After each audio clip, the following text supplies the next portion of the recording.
Hey everybody, hope you're all doing well. I'm feeling a little bit better today. Still a little bit stuffed up, but throat is not nearly as sore as it was before. Um, Voice still a little bit off, but not in a bad way. And yeah, I did just a little bit of leveling off stream on my samurai again. I'm trying to get it up to 70. I'm at 69 right now. Nice. But probably going to hit 70 either later or maybe tomorrow. Anyway, last time that we were playing, we made it to Elpis, which is also the name of the flower that was given to us by Heidelin, but is also in the past with a bunch of new old friends.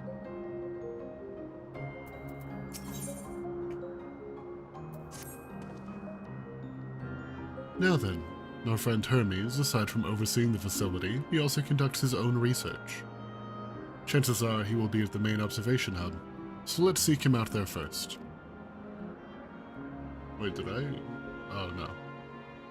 Oh, tired as you are, however, you stand out a little too much. Our dear Emmett Selk wishes to keep a low profile for his errand, so... Do you know how to make a robe? The basic concept will do. No, in that case, Emmett Selk? No. Your whim, your responsibility. You're not getting another thimble of ether out of me. The way he scrimps sometimes, you'd think he wasn't a nigh bottomless font of magic. Very well. I shall make the robe, but perhaps you can assist. Come, let us search for the requisite material.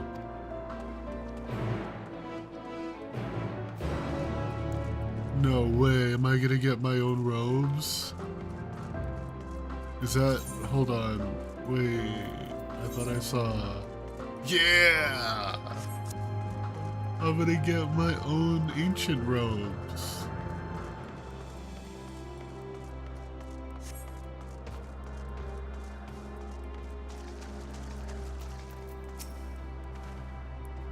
Yes, these creatures should suffice.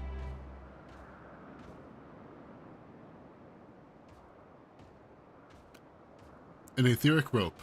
I wanted to use it to capture, shall we say, 2 Petalodi. There are 3 species here, I believe. Any 2 different kinds should serve.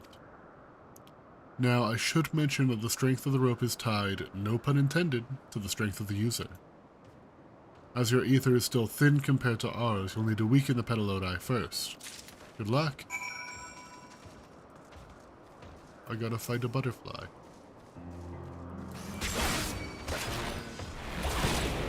Oh, I really wish you hadn't decided that you would try to fight me while I'm trying to do this.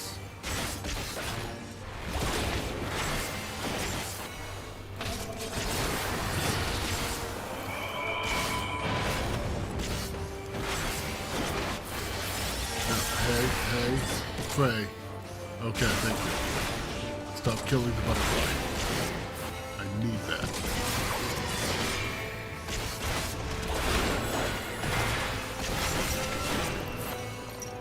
Okay, etheric rope. And now you.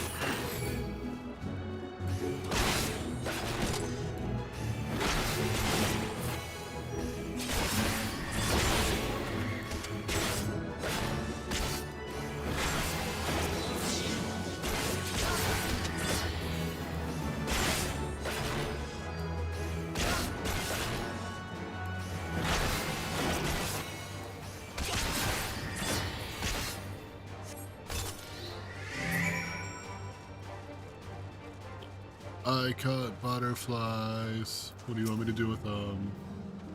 You've caught the Petalodi. Come, let us see. Duly weakened and carefully bound, this Petalodi is destined to become clothing.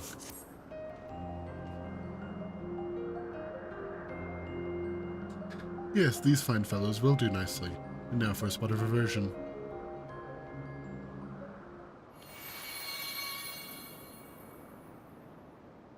There. It's ready.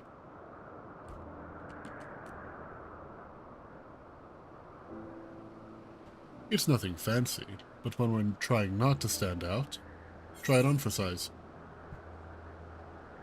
You turn living beings into clothing. Just like that. Won't someone be angry with us for using those creatures?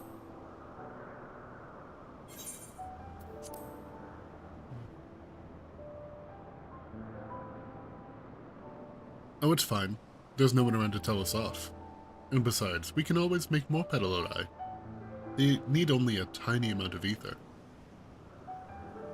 It may take some effort to get the form and composition right, but anyone familiar with the concept should be able to manage. Well and good to disguise and educated, but it won't fool anyone who can see what the damn. Fair point, but at the very least it should spare you unwanted attention from casual observers.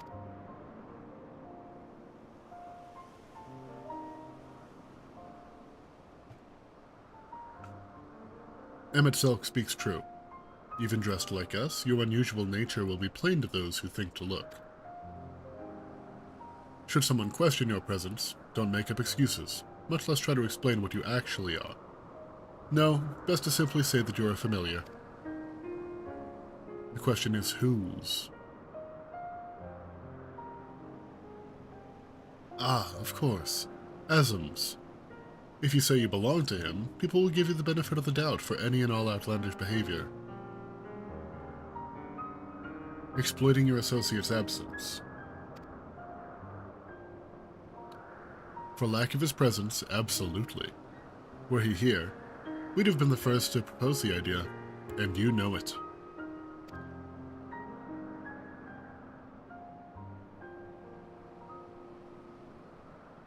With that, your story is settled. Let us continue with our errand.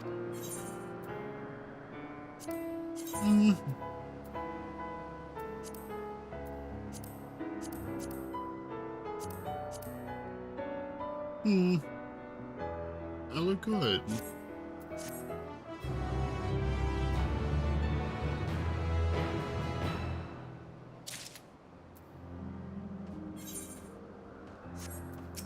Do I have to wear it?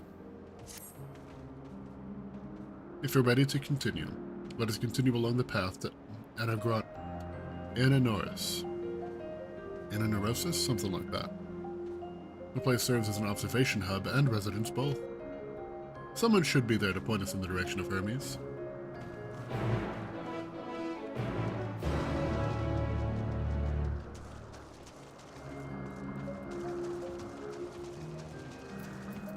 It's a good thing it doesn't make me actually change into that.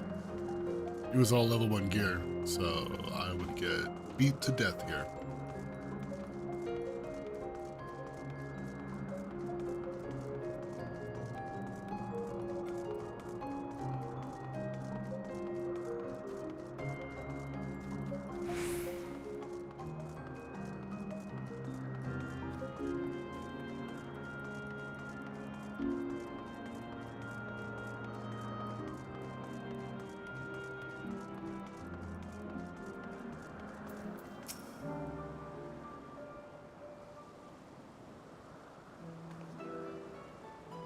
Yes, can I help you? We wish to speak with Chief Hermes. Do you know where we might find him?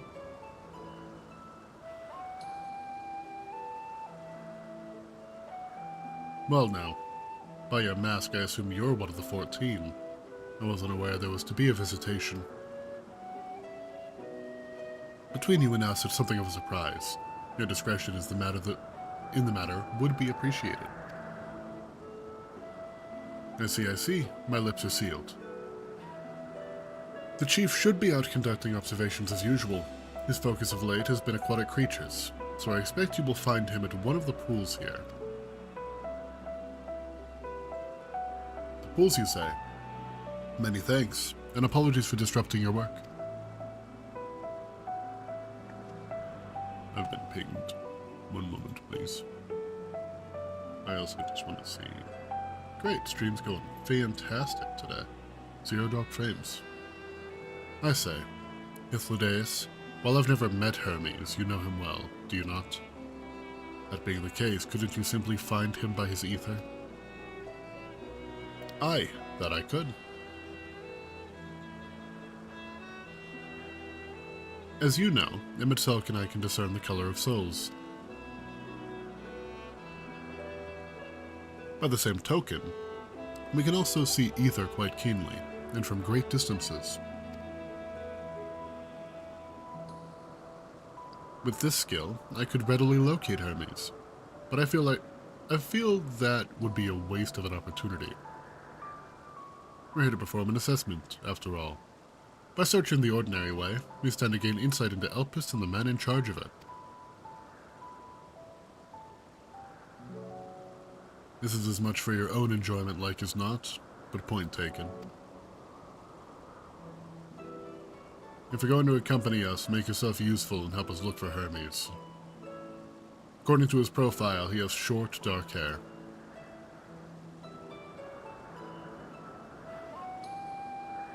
So you know, it's because we're in Elpis that we don't have our cowls up, a special exemption due to the need to be aware of dangerous creatures.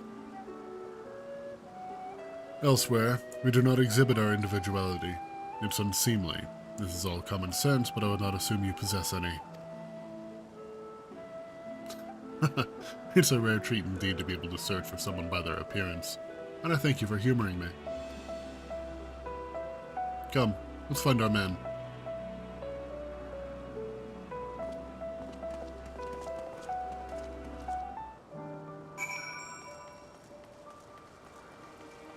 Hermes ain't my man.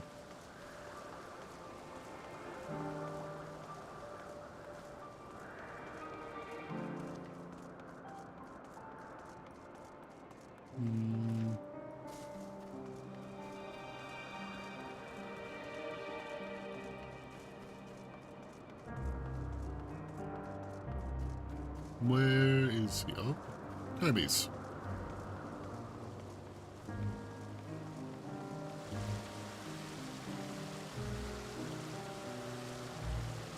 I guess I'll see you in a second anyway. I don't know why I'm trying to get a weird angle.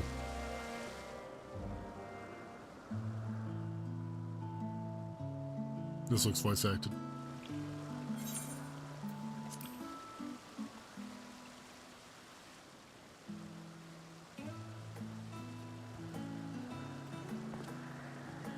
Ah, you are...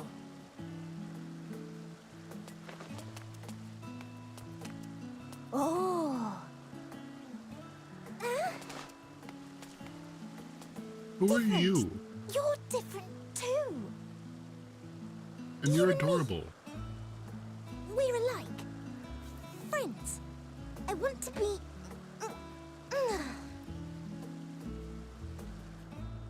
Wait. Please. Wait.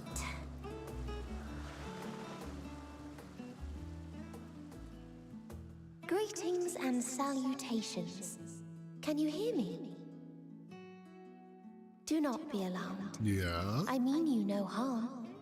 I wish only to hear your words, share your feelings, and know your thoughts. May we please be friends?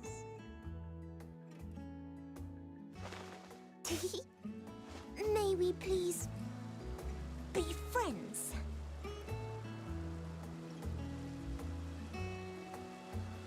I think so. Ah, I see you found him.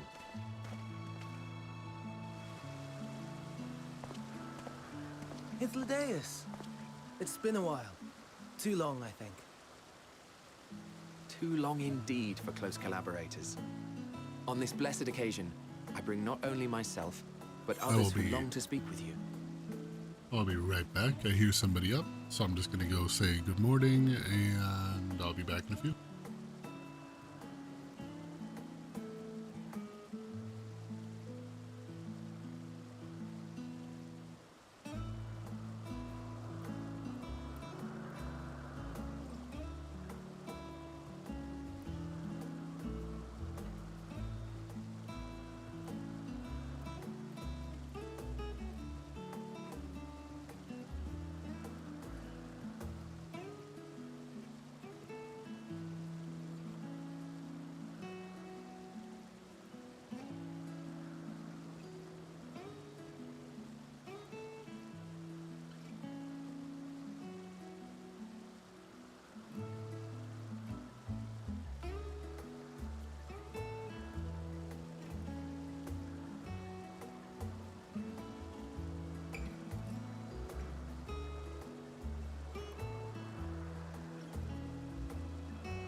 And I'm back.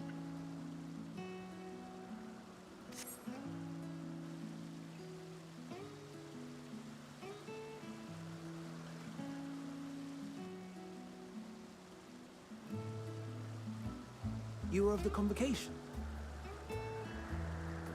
Emmett Selk at your service. Do I have the honor of addressing Hermes, Chief Overseer of Elpis?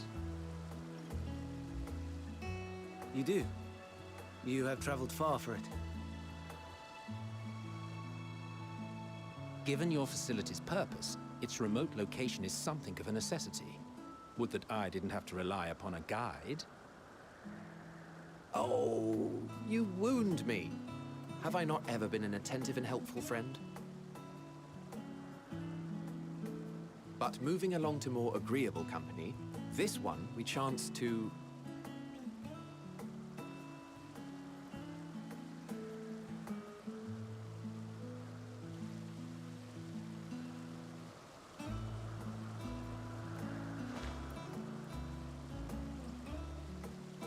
Well, you certainly Who are have you? her attention. Is she one of yours, Hermes?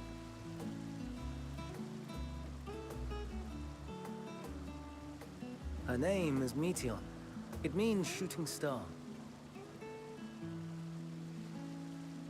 That doesn't answer the question.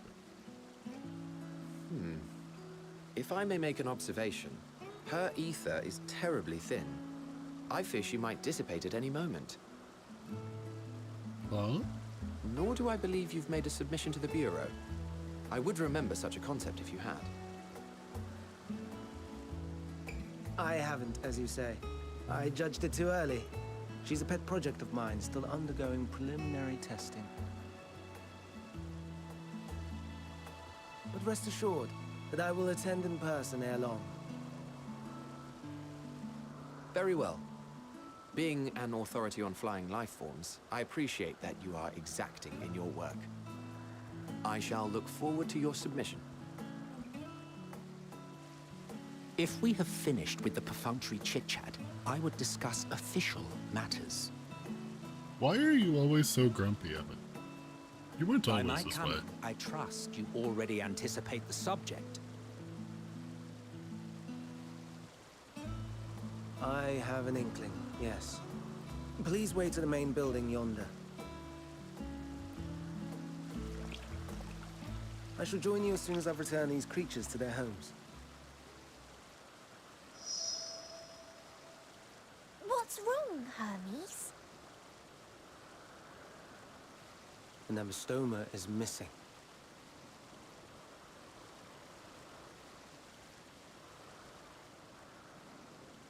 Did she eat it? I may have found it. A creature with the self-same ether as those there, nestled in the boughs of a tree outside the grounds.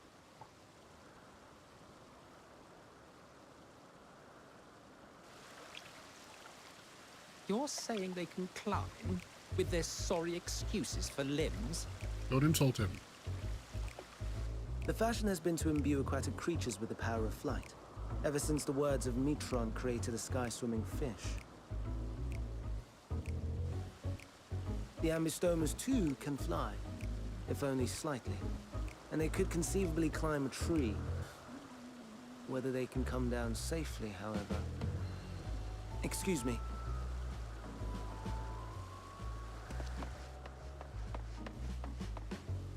I'll help too.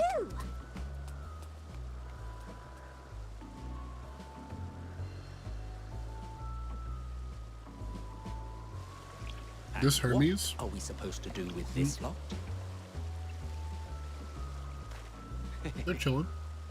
May I suggest we split up? Why? If you would be so good as to assist Hermes, Emmett Selk and I shall keep an eye on these adorable creations in the meantime. Gotcha.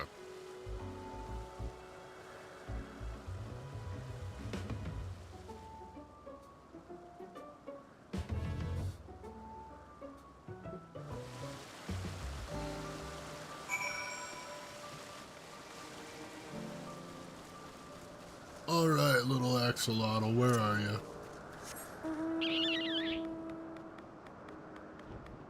This axolotl is not on the pink stairs.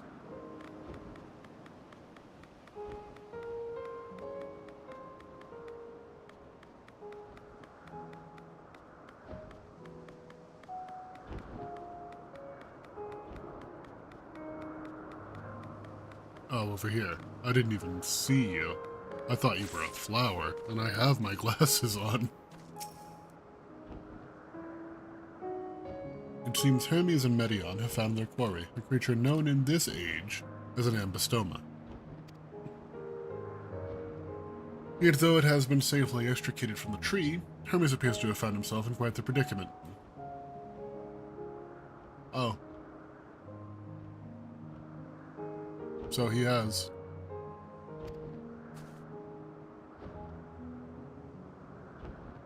The ambystoma. Hermes saw it high up the tree, climbed up to get it, but it jumped on him and he slipped. Everything is under control, I trust? Yes, rest assured this is nothing new to me. I've ended up in far more compromising positions in the course of my work. Now, for your own safety, please stand back.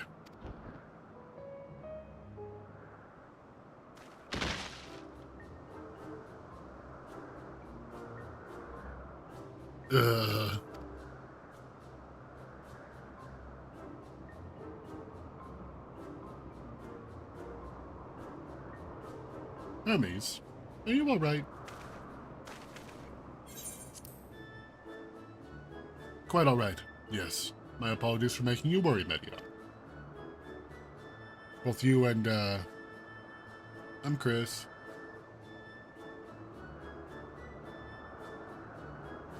Chris, you're called. An intriguing name, somehow reminiscent of a new creation.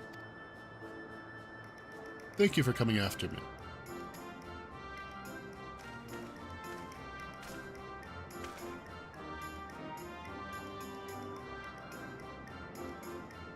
As for you, little one, you must be more careful.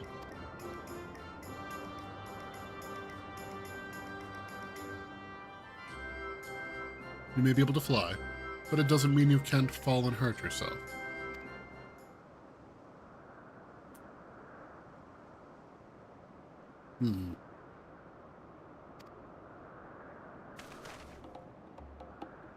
Oh no, I'd forgotten all about its fellows. That's okay, they're watching it. Truly? What a relief. I must thank Emmett Selk and Hythlodaeus when I return to them, but first, with the distractions out of the way. As Chief Overseer of Elpis, permit me to welcome you to our facility. I hope you will enjoy your time here.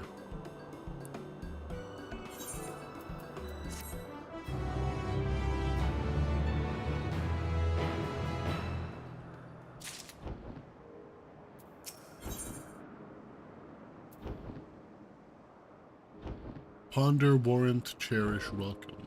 Why does that sound like the words of, like, Hydaelyn? Like it's phrased like, hear, see, feel, think, or whatever. Well, we mustn't keep the others waiting. Let's return to Anagornis.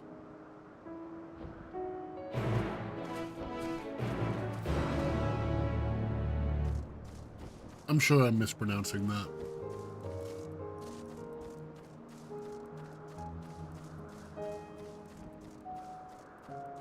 Hello, you're cool-looking birds. Never mind, I take it back. Now that you've decided to fight me, I'm no longer interested.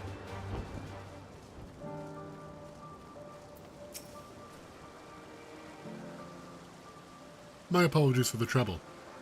Owing to your kind assistance, all the ambystomas are safe and well. I will presently send them back to their space, if you would go on ahead to the main building. Upon entering, you will see a table and chairs, a meeting area. We may speak there. Very well. Take care not to let the creature slip away again.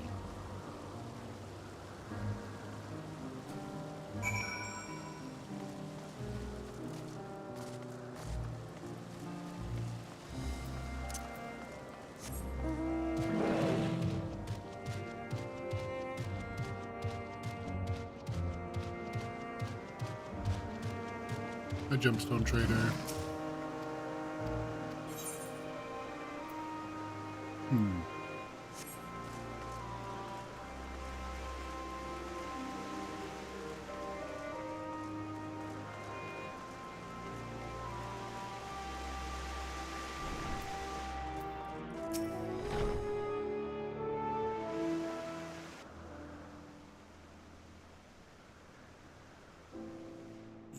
This appears to be the place. And here is where we part ways. Is it though? We will be discussing highly sensitive affairs. Only a select few may be privy to such knowledge, and that does not include someone who cannot or will not divulge their origins.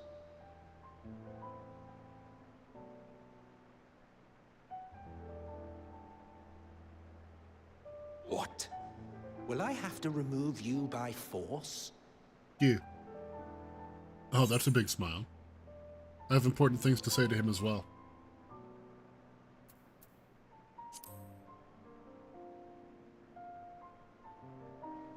Yes, I'm sure your business with Hermes is quite pressing. You may speak with him to your heart's content after ours is concluded. I do not object to his attendance. Hermes, this is highly irregular. Perhaps. But I believe he can be trusted. Meteion would not have taken to him so quickly otherwise. Moreover, the presence of a third party may help me to maintain composure.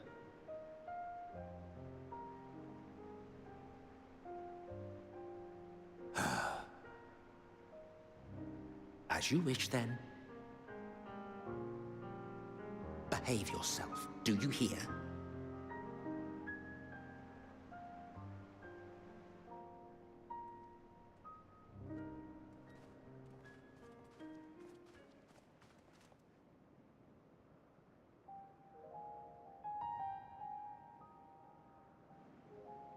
So, it's finally happened, then.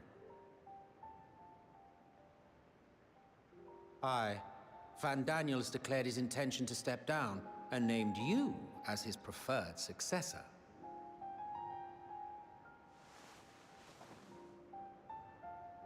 In recognition of your knowledge and your works, the Convocation is giving the recommendation due consideration.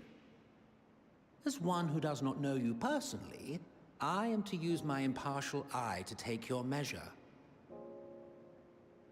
And above all else, to ascertain your disposition towards the invitation.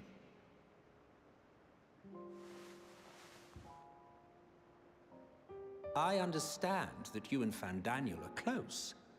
He himself was once chief overseer of Elpis after all. I should not be surprised if you knew before anyone else that he wished to relinquish his office.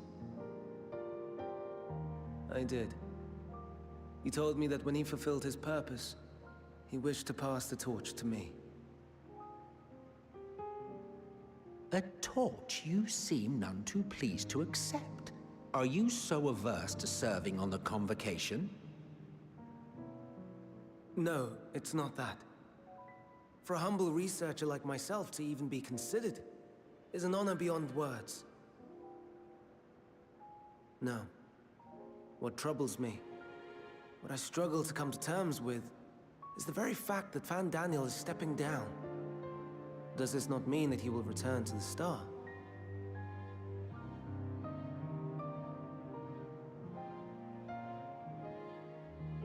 Of his own volition, yes, like so many others have before him. Return to the Star? Does that mean die? I think so. Well now, that's not a word I hear often. Is that what you say here in Elpis? Mankind is the life of Atheris. Each of us, a drop of blood flowing through its veins, bearing sustenance. In our finite time upon it, 'Tis our duty to make it a better place, that all who call it home, now and in future, may abide in happiness. To that end, we have dedicated ourselves to the pursuit of enlightened creation. And by our efforts did we transform this once untamed wilderness into the peaceful paradise you enjoy today. To return to the star whence we came is a privilege afforded to we who have so loved and nurtured it. A choice embraced by those who have lived their lives to the fullest, in service to our world. And when they depart upon this journey, it is beautiful, always. The 14 are no exception.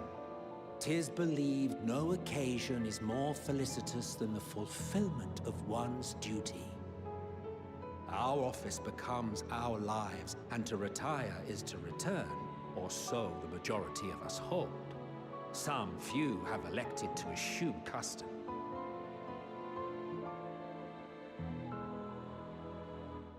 Mayhap you feel Fandaniel's deeds do not warrant his return. Yet you should know his accomplishments as well as any. During his time, he conceived of countless outstanding concepts. And channeling the wealth of experience he attained here in Elpis, he brought forth many new specimens. I know of all this. I do. It's just, I cannot fathom why someone so great and wise, who could still do so much good, would want to end it all.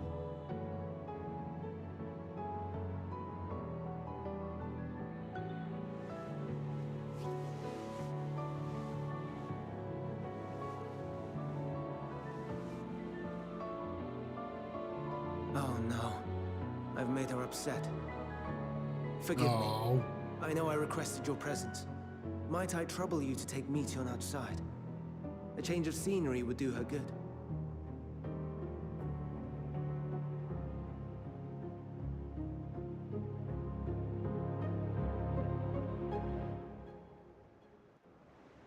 The bird is sad.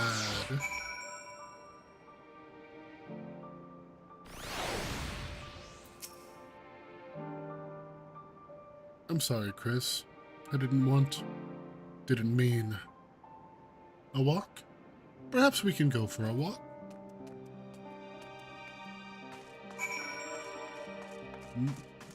Why did you go out that door and I'm not allowed?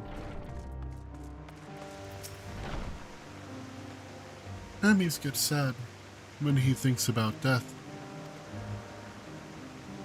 When others are sad, I'm sad too. That's how I am. How he made me. But don't worry. I'm fine now. So, why did you come here? I need to talk to Hermes. You want to learn about Elpis and Hermes? Ooh, teach you. I can teach you. We could take turns. I tell you something, then you tell me something.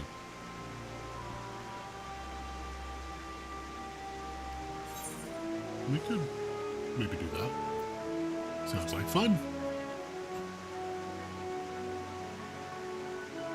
It will be. It will be. Where to start? Ah, yes. Let's talk to Memnon. He should be near the Aetheryte.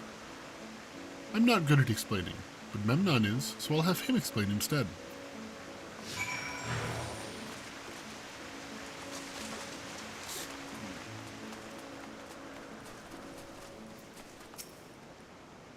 And what have we here?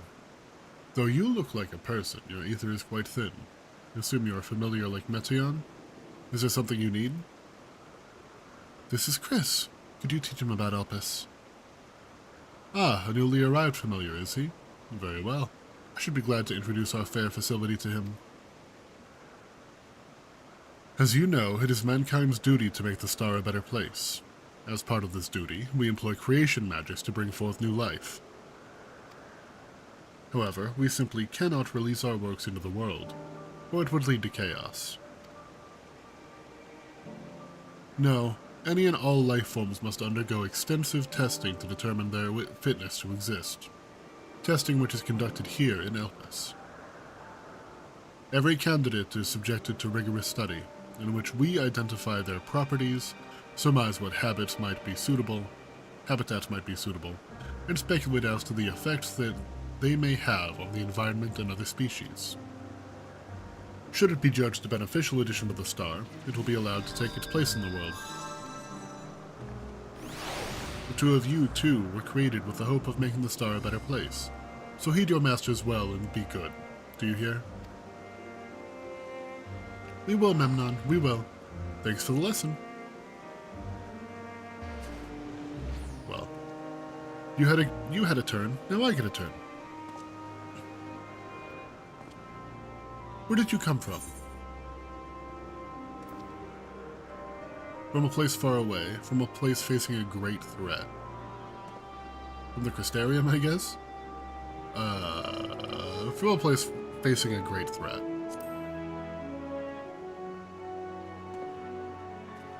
There's such a place? I had no idea. But this place is important to you. I can feel it. Oh, my power. I haven't told you about it. A creation. Let's find a creation. One not being watched. Then I'll explain my power. Okay, let's find a creation. Like these little guys. Perhaps. Nope. A bird.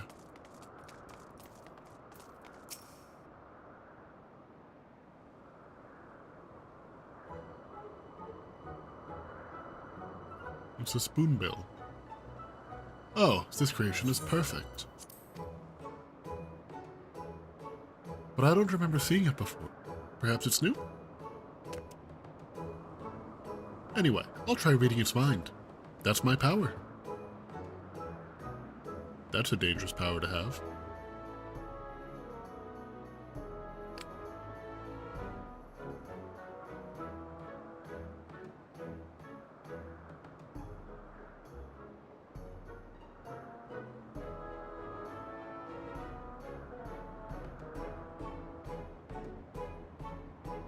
What's happening? I can't read it. Or maybe there's nothing to read? Me too. Wait, please wait. I'll try again. With you this time.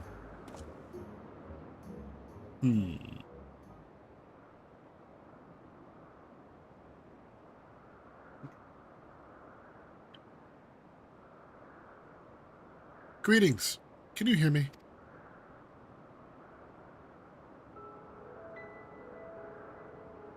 This is my power.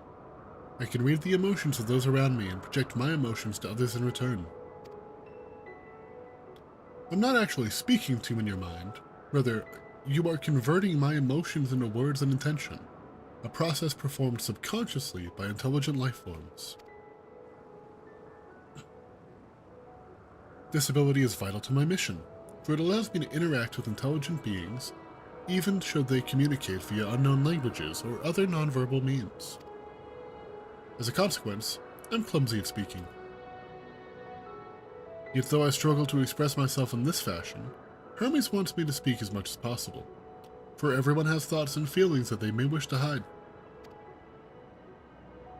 I harbor an affection for you, one that is difficult to define. Aside from the fact that you share common traits with us, your words are complex, prismatic. They draw me in and leave me wanting to know more. Out of respect for your privacy, I will refrain from using my power when speaking with you. Nevertheless, I want you to know that I wish to be your friend. Oh.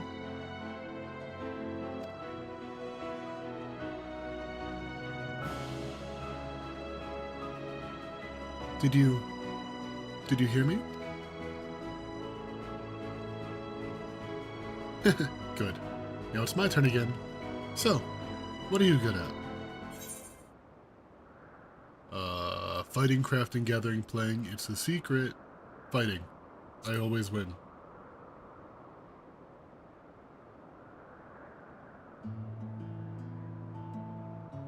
Ooh, fighting. That must mean you're strong.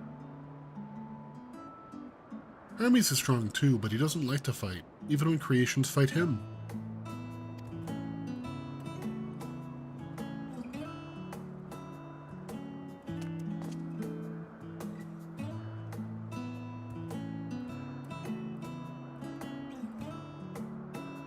I think we might be bothering it.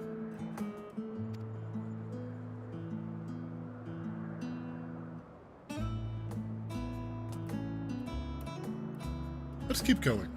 We'll go and see Ithaway next. She's usually in the small building, one on the west row.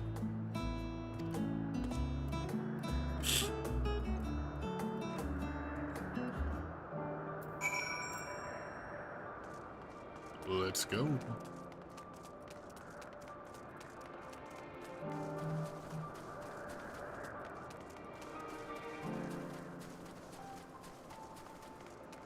What?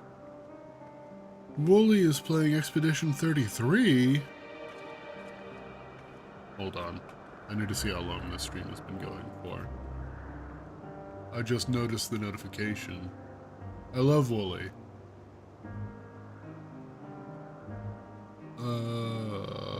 Where are you, Wooly? Oh, it literally just went live. Very cool. Maybe I will go watch that after.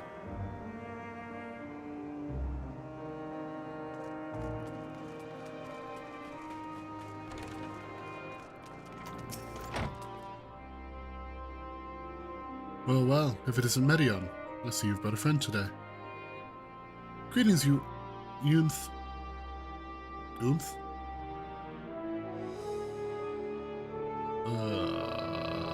I'm trying to think of how this would be said. I'm just gonna go with Oomph. An apple. Could you make me an apple? The kind Hermes likes, covered in syrup.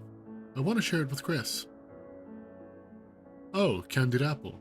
Hermes is certainly partial to them, but you know you can't eat Medion. You weren't made to do so. But I like it too.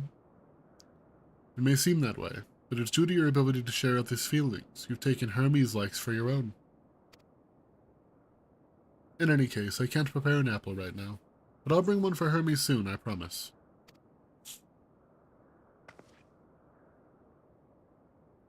I'm sorry, Chris. I wanted to show you my favorite thing. Then I could ask you yours, but I failed.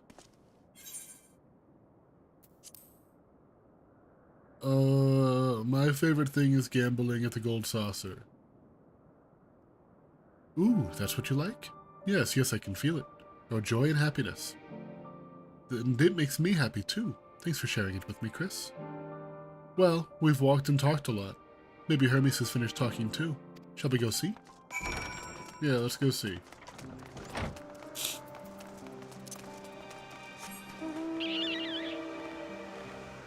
Yeah. Let me up.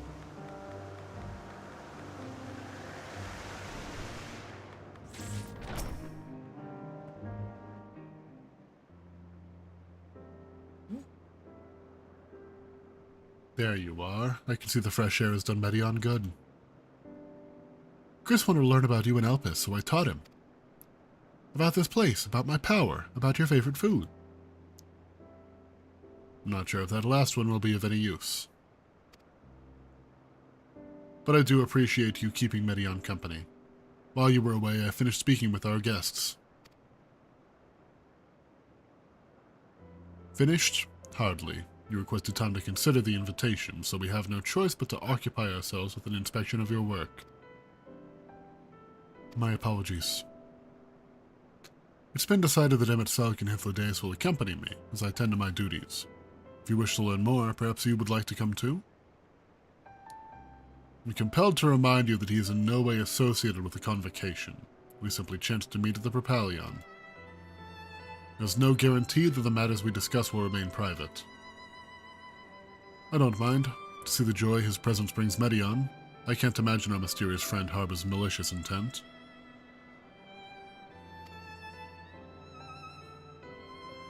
Chris is kind. Really, truly. He taught me as much as I taught him.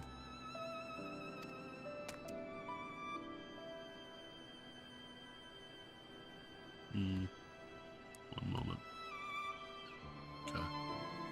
You're coming, of course, to watch Hermes. You're bound to learn lots and lots. Yeah, I'll come with.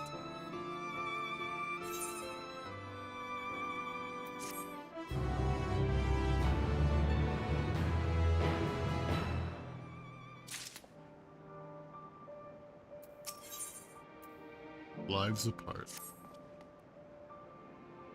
If everyone's ready, there are a few creations I need to check on. First, we shall return to the spot where we found our wayward Ambastoma. Have care when you step outside a hub, for there may be more unruly creatures about.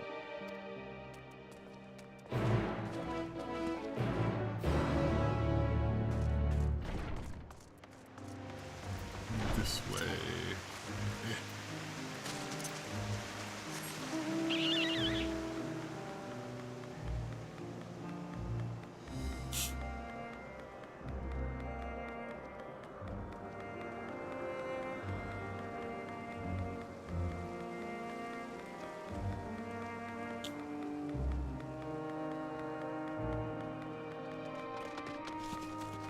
There you are, next to the tree.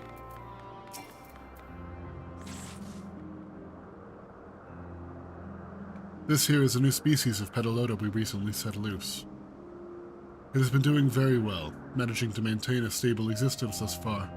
If it can see its observation period to the end without issue, we shall release it onto the world. Tell me, do you know the difference between living beings and arcane entities? Not really. It's the presence of a soul. If the soul is something you can choose to have, it will. No, it manifests only in those beings whose forms adhere to the laws of creation, that can adhere on their own, or that can endure on their own. Beings that do not fulfill this requirement, such as those spontaneously bored of magic or natural phenomena, do not have souls. No matter how much it might resemble flora or fauna, if it lacks a soul, then it is considered an arcane entity. Okay, makes sense. I'm tracking.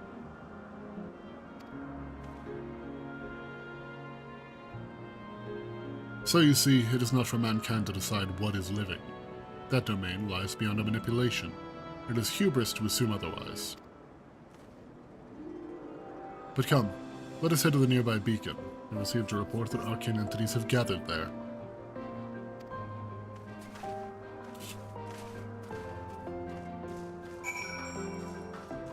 That? Probably that.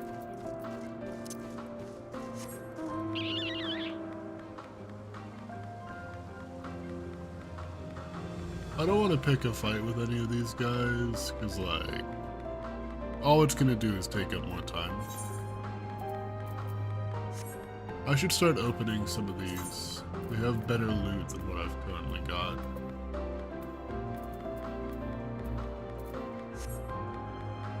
I just don't know if I really want to use it for Dark Knight, and nothing else is high enough.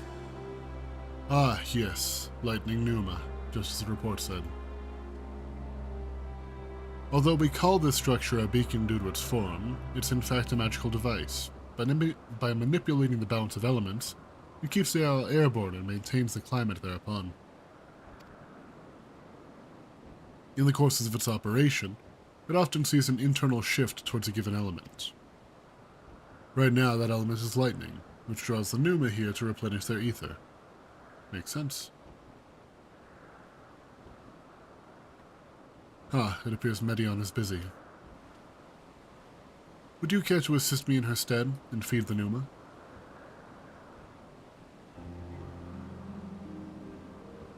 By using this lightning converger, you can harness ambient lightning and focus it into a ball, a veritable feast for our dazzling friends. Go on, give it a try.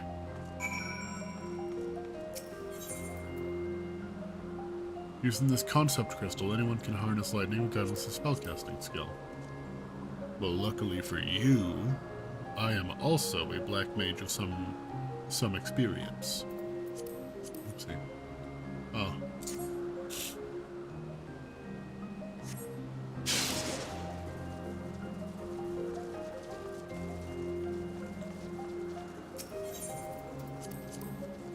Now you two have to share this one. Uh-oh.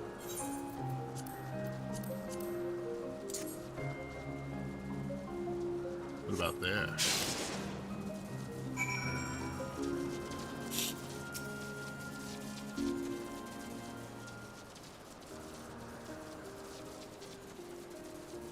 Perfectly done, Chris. Look.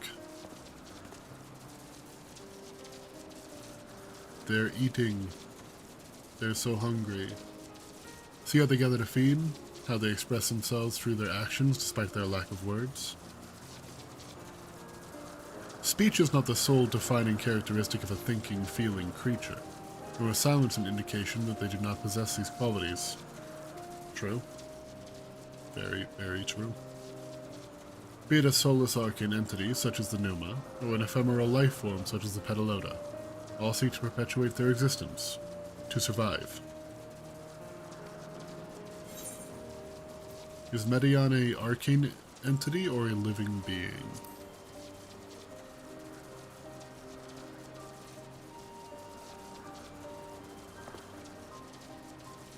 A good question.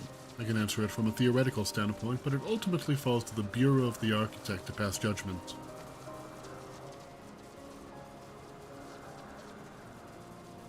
Those with exceptional vision such as Hythlodaeus may be able to ascertain her true nature. But to me it doesn't matter. She is herself, and that is all I need to know. Yeah, this Hermes must have gone through some serious trauma. Oh, you finished already. I'm sorry, I was in the way. Not to worry, my dear. They've missed nothing of note, and we still have plenty of work for them to observe.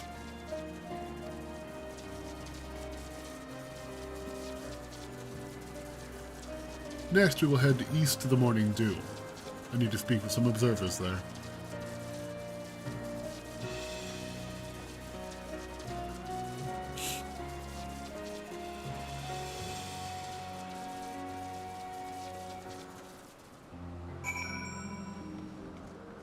Let's go.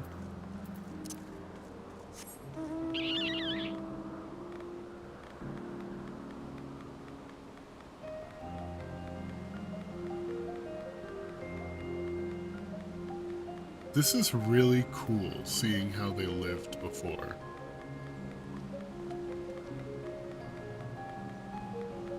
Oh, hello.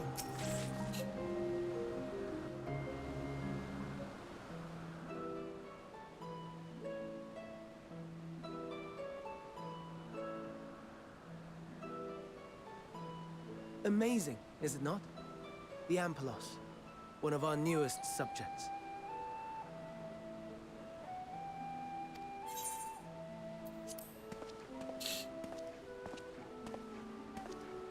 So, how are we coming along?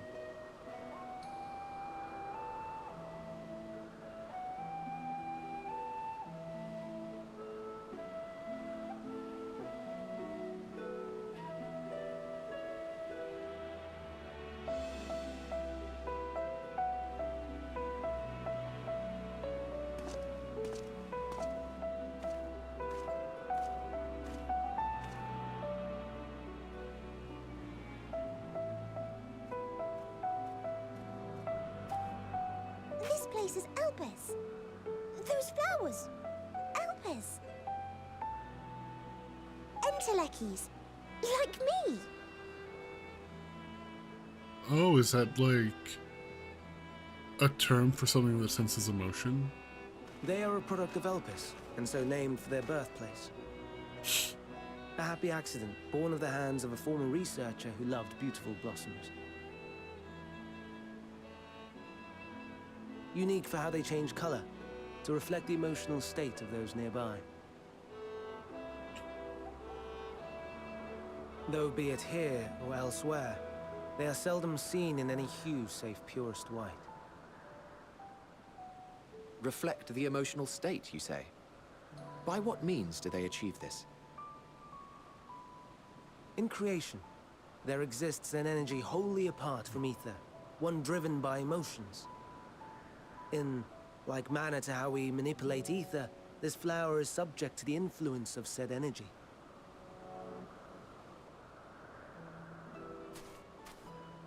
While it has no will of its own, it is sensitive to the prevailing emotion in the vicinity, and reacts by altering its color and vibrancy.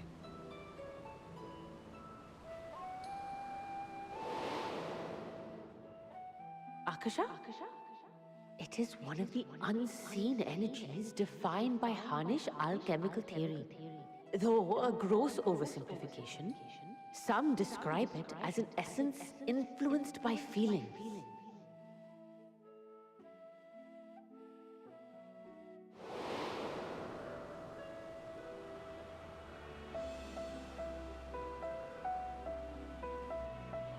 Akasha. Though I'm not familiar with the term, your description suggests it is the self-same energy. Dynamis, we call it. And those Okay, so entities you also like the have an Elpis endpoint. flower that have the ability to interact with this energy, converting emotions into tangible phenomena, are Antelekis. That's me! That's me! An Enteleki! That you are, my dear. And no ordinary one at that, but the first possessed of free will.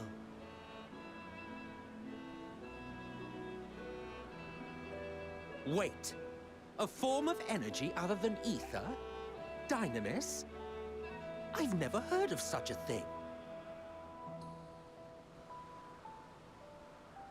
Hardly surprising. Dynamis cannot be seen, much less felt.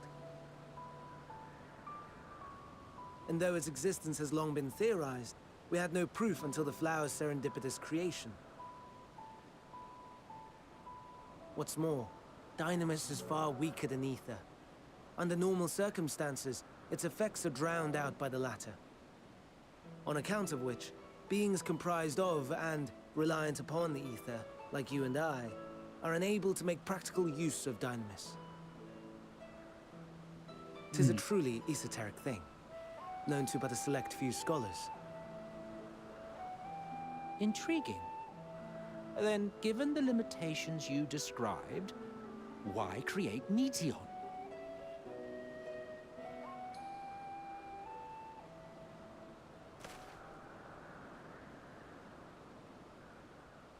Our star, Aetheris, is especially rich in ether, so much so that its name is derived from it.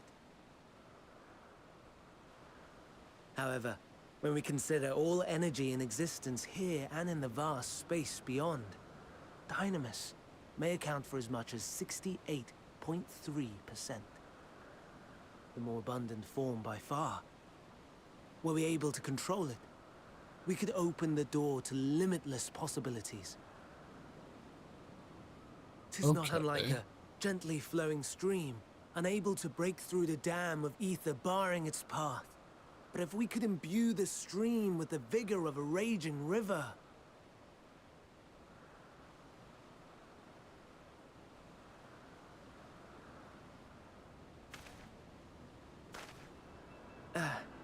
Not that I have such grand ambitions. Nay. I merely wish to create a being that could traverse the great expanse.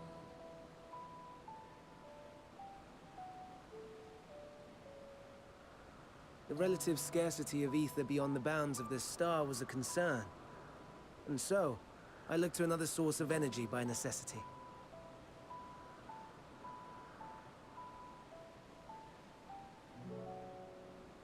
That being Dynamis. No wonder her ether is so thin. Precisely. Yours is thin too. Like an Enteleki. Like me. No, I'm not quite the same. So... Oh! Are we the same? Intellecties.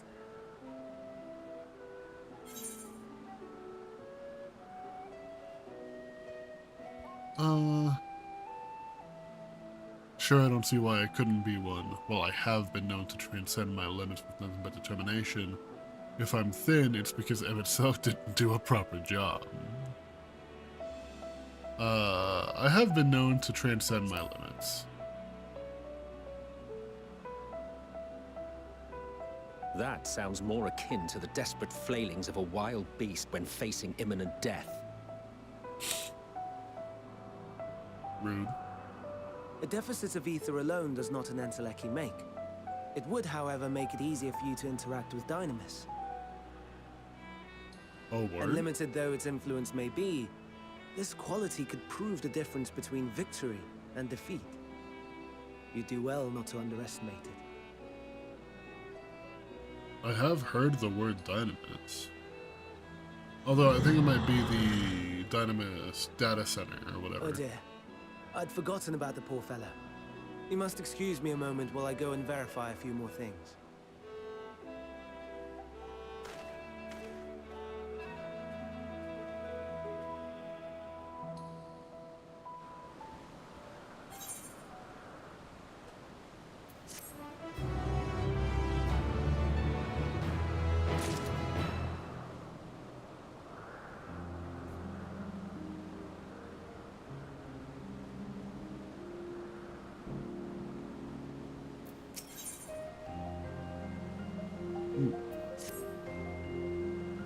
Not that I or anyone else would be able to make use of it even if we knew.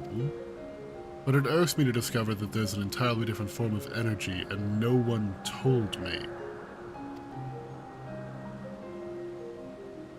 That personal annoyance aside, Hermes' knowledge is undeniably impressive. Given that there are none among the 14 who specialize in the Celestial, he would be a welcome addition. Assuming he can be persuaded to join, that is. I still can't understand his hesitation.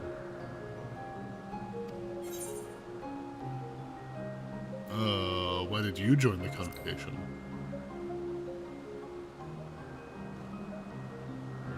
Oh, you wish to know why the great Emmett Selk was chosen for the convocation. I should be glad to share the tale. Huh. It began when... Not another word. Lest you've forgotten, where to learn about Hermes, not me. My misspent youth is not your concern.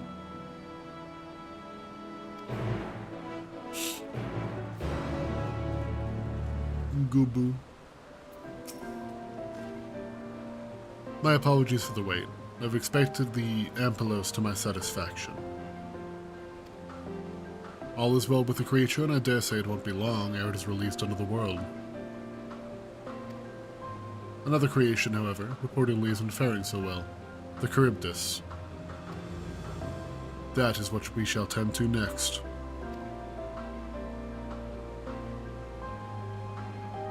If you would follow me, my friends, we shall return to the main isle and head north.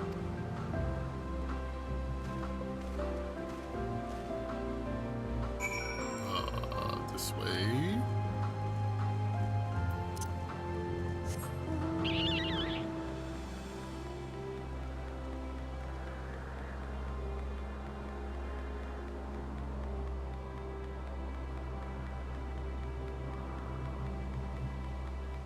Funny looking tree.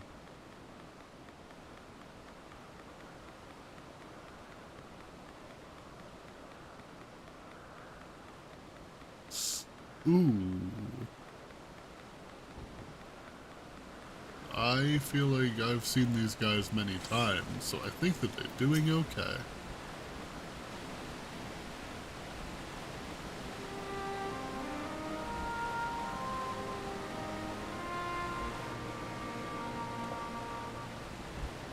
I understand there's a problem with one of the Charybdis.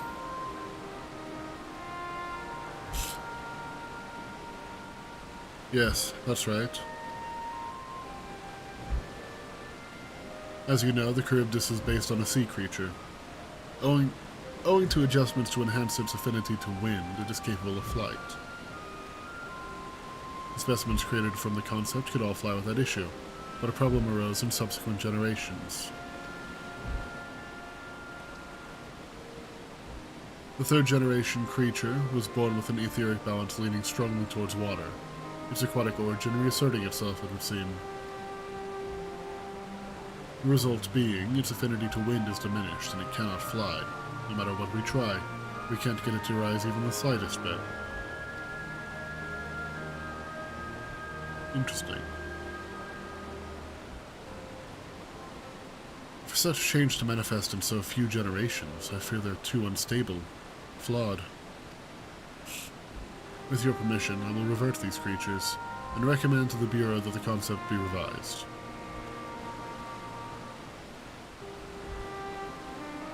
With its etheric balance leaning towards water, the Charybdis would indeed struggle to manipulate wind. Yet it is too early to conclude that it cannot fly. Having failed at first, it may simply have developed a fear. I shall transform and fly with it, helping it to manipulate wind until it finds its wings. What? You didn't go to such lengths. It's interesting seeing how much he cares. You don't know, but of course not. Transformation is an art in which one manipulates a vast quantity of ether to construct another body around oneself. In practice, this allows one to assume any conceivable form, and thereby transcend the limits of one's flesh. Yet convenient though it may be, transforming in the presence of others is considered vainglorious in the extreme, as uncouth and unseemly as running around robless. Shameful. Might understand you make a habit of this. Nothing of the sort, it's just that, when transformed, I can wield the wind and fly. It may seem excessive, but what is our shame next to the lives of these creatures? They deserve a chance, and we owe it to them to do all in our power. Be that as it may.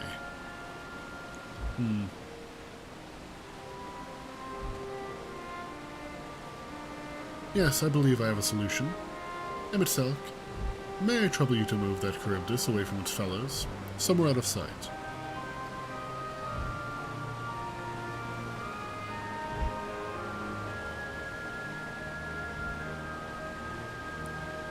Meanwhile, I'd like the rest of you to help me prepare.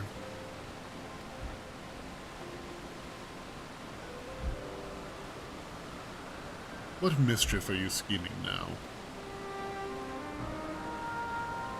No mischief, I assure you. I would but spare you the need to report to your colleagues that Hermes committed an indiscretion.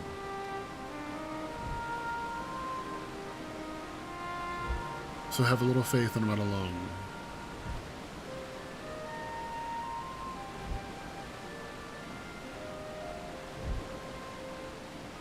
I trust you don't mind.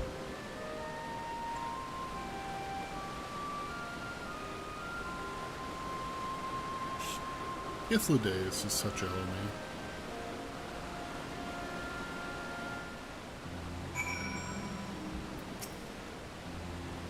Emmett Selk is out of sight? Good. Let's speak of the plan. It's a stroke of genius, really. We have Emmett Selk train the Charybdis.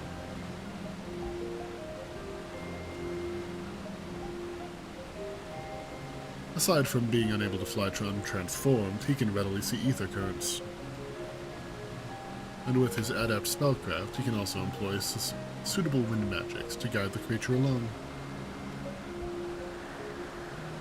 While he is indeed capable of all you described, it is not his duty, and loath to trouble him with it.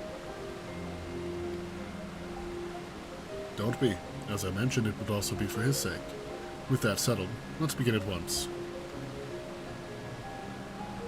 Chris, I want you to go to Emmett Selk. Tell him that you have a favor to ask. He will be disinclined to cooperate at first, but you mustn't be discouraged. With our friend, the trick is to be unflaggingly persistent. Off you go now, and good luck. With chat in say mode, use your keyboard. I have a favor to ask. Oopsie. I have a favor to ask. There.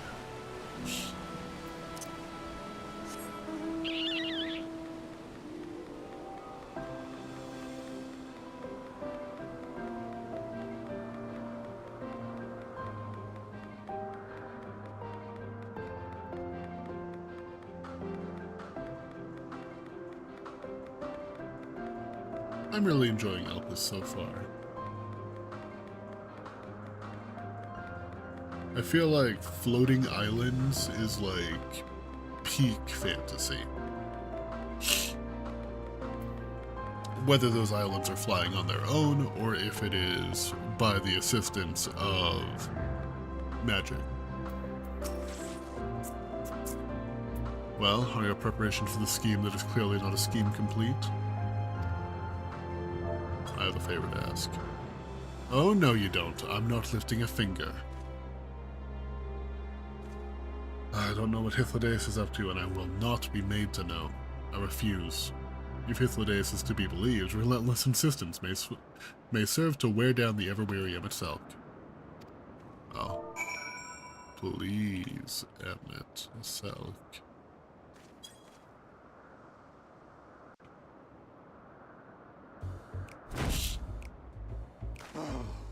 No, no, no. You are not foisting this nonsense on me. Please.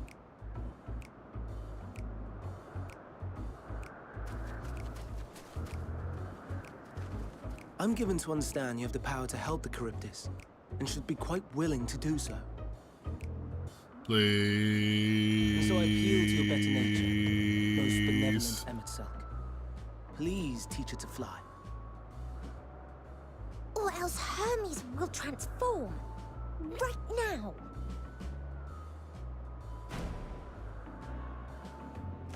Now, there's no need to go quite that far. Altruism is its own reward, as I'm sure he would agree.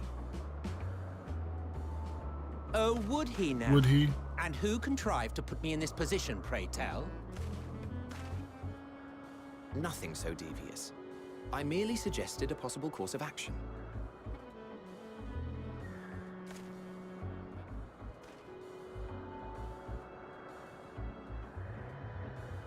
Please, Emet-Selch. Please. Please. He's so mad. I did not come all this way to play nursemaid to your creations. I'd thank you to remember this favor and let it be the last.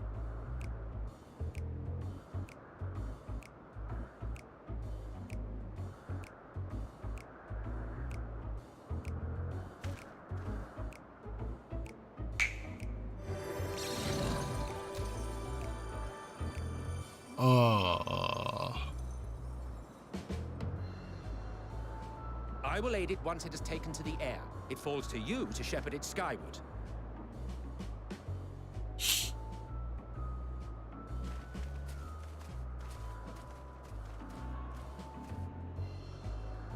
Well, let's relax and enjoy the spectacle, shall we?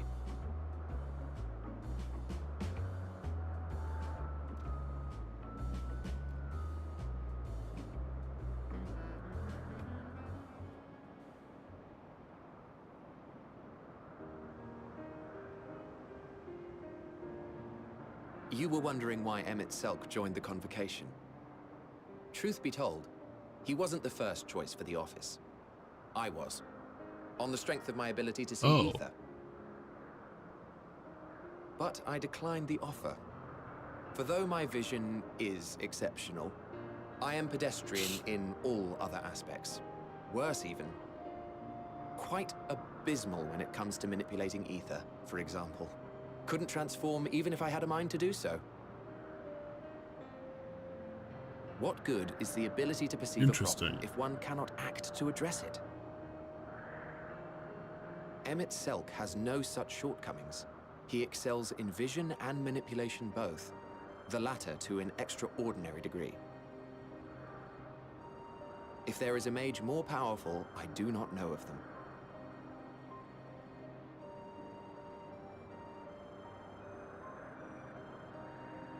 Thus did I recommend him for the office in my stead. And I wasn't the only one. Far from it. Countless others vouched for his skill and character. People the world over, to whom he had previously lent a helping hand. Oh, how surprised he was. Claimed he hadn't done anything remarkable for anyone. Modest to a fault. He deserved every bit of acclaim he received. Yet he may well have gone unappreciated were it not for a mutual friend. A singular soul who can't help but involve himself in the business of others. Where he walks, excitement is certain to follow. His antics irritate Emmett Selk to no end.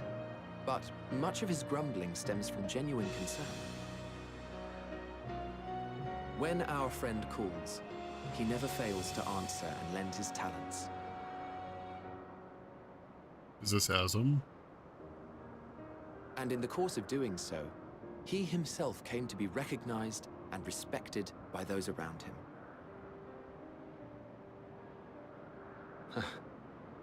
They are truly remarkable individuals, and I'm proud to call them friends. To help them realize their dreams. This will be my greatest contribution to our world. And when they have fulfilled their respective purposes, so too shall I have fulfilled mine, and together we may return to the star. Look at me, spilling my innermost secrets. I can't seem to help it with you. I can only assume it is due to the color of your soul. I just don't understand how you can be so alike and yet so different. Good question. Well done, my pet. Well done!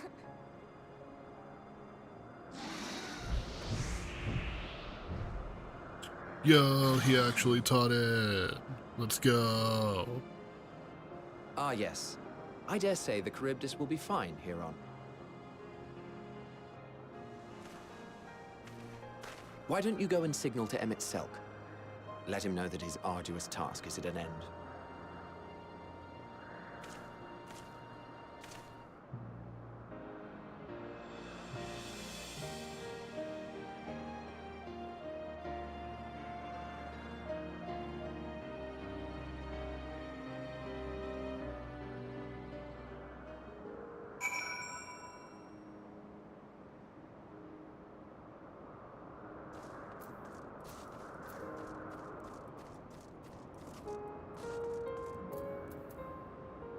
Hello? Emmett, you're done. Emerging from his reverie, Emmett Selk notices you and begins to descend with the Charybdis.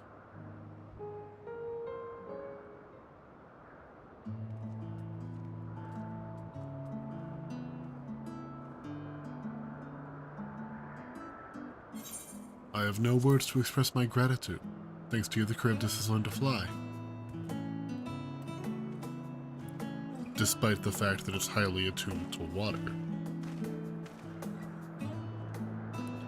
Ah, Chrysanthemum and I could relax and have a pleasant chat. Oh, and Chrysanthemum and I could have a pleasant chat. I'm sure you did. The creature needed some small assistance at first, but soon it was flying more or less on its own. I doubt you will need to repeat the lesson.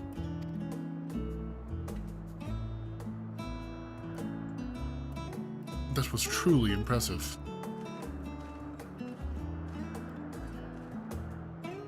I witnessed it all from afar. The Charybdis flies.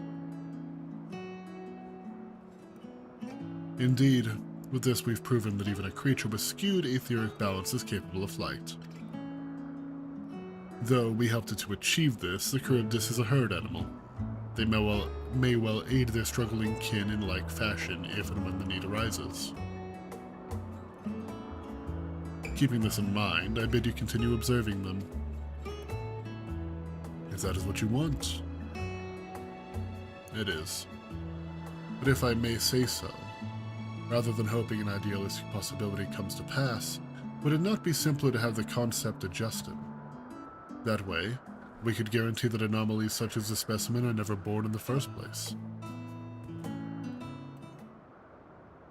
These creatures are already here. We'll spare no effort in giving them a chance to survive. As you wish, Chief. As you wish.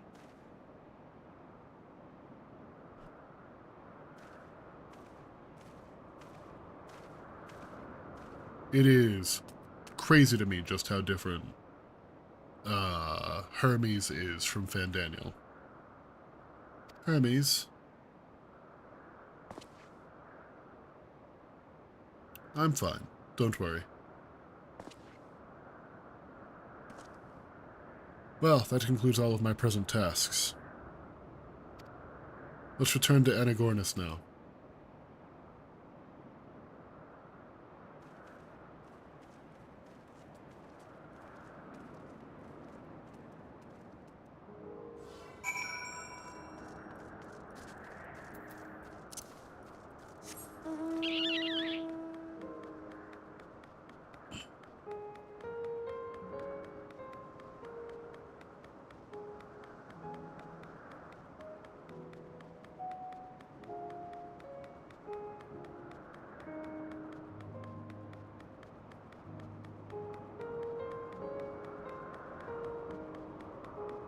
The music here is so pretty.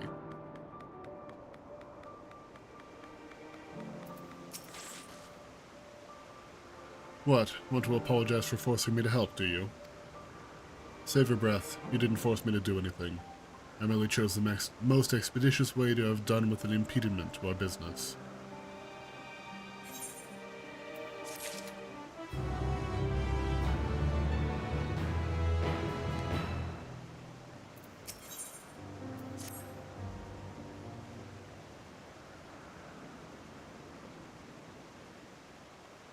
Tell me, Chris, in the course of watching me, have you learned aught of value? Nothing so far, but I'm hopeful that'll change. Dynamis seems promising. I'm not sure what I'm looking for, but I don't think I've found it yet. Dynamis seemed promising.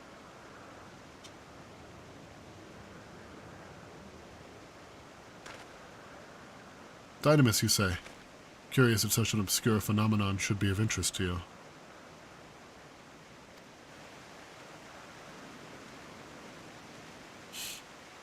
In the Occupants were keeping a wide berth. It is the nature of the Lycoan that's to blame, their innate viciousness. Temperament aside, it's an outstanding creation, perfect in form and function. Though it may not be suited for release, I have no doubt that the Bureau will accept its concept for preservation. In any case, there's no point in postponing the inevitable. Doris will avert them all once the paperwork's in order. Where's the scene of the incident?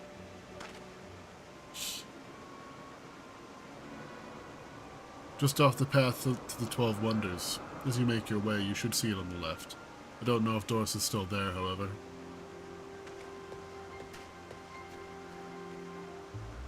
Ooh, Hermes. Wait. We should also probably go take a look. If this is part of his work, then I would observe. We follow.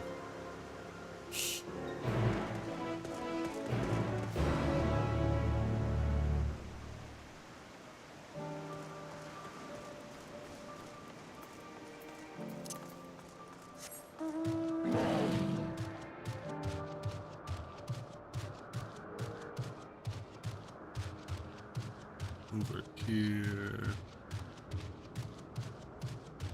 Through the trees.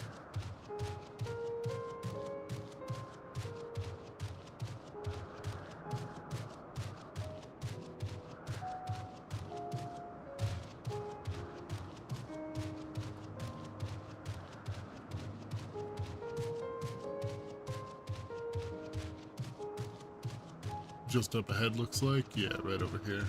Maybe. Let's see. Ooh. A lot of people getting up and moving. Is that it? It's a T-Rex thing? That thing's actually massive. Hold on. The lacerations and burns are unmistakable. A Lycoan was indeed responsible.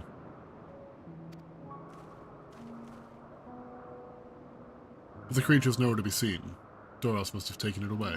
Oh, that's a different thing entirely. A shock maw.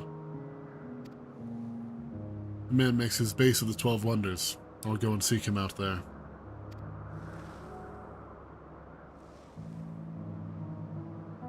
Emet-Selch and I will search the area for good measure, just to make sure the Lycoan did not escape. That's a good idea. My thanks. Let us meet at the 12 Wonders when you've finished. I'll go on ahead. Please follow with Chris. Come, come. It's down this path and over the bridge. Well, good luck.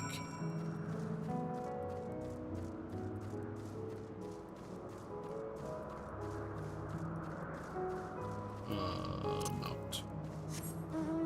I don't know if I'm going to keep the T-Rex in my mount rotation. I also don't know if I'm going to keep this. I kind of am keeping it for nostalgia purposes, because it was the first mount I went out of my way to get. But I'm not sure. We'll see.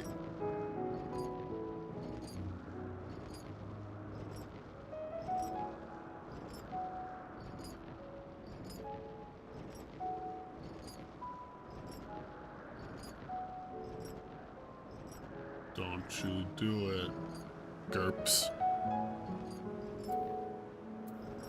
Ooh, wait. Aetheryte. Let me get this before I do anything else. Even though I bet it'll probably take me into here.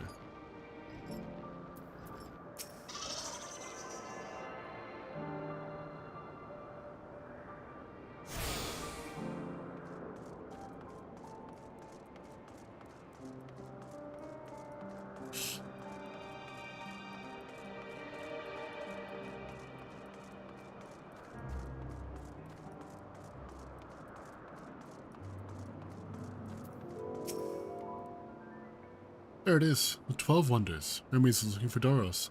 Let's look for Doros too. He's a man with long blonde hair, I think. I'll know him when I see him.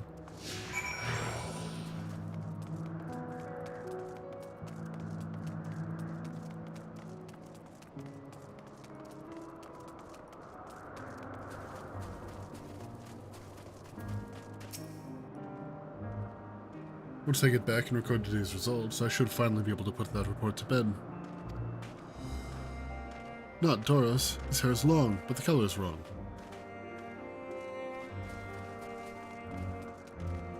Blonde-haired man.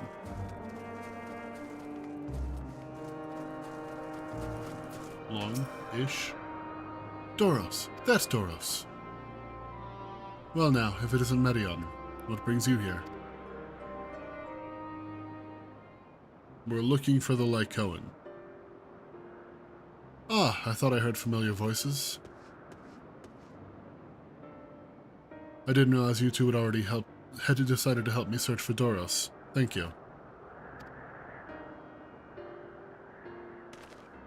You're in charge of the Lycoans, I believe. Where are they now? Out in the field in restraints, frenzied as they were. I couldn't well return them to Thesis. Once I've submitted my report, I'll see them reverted without delay.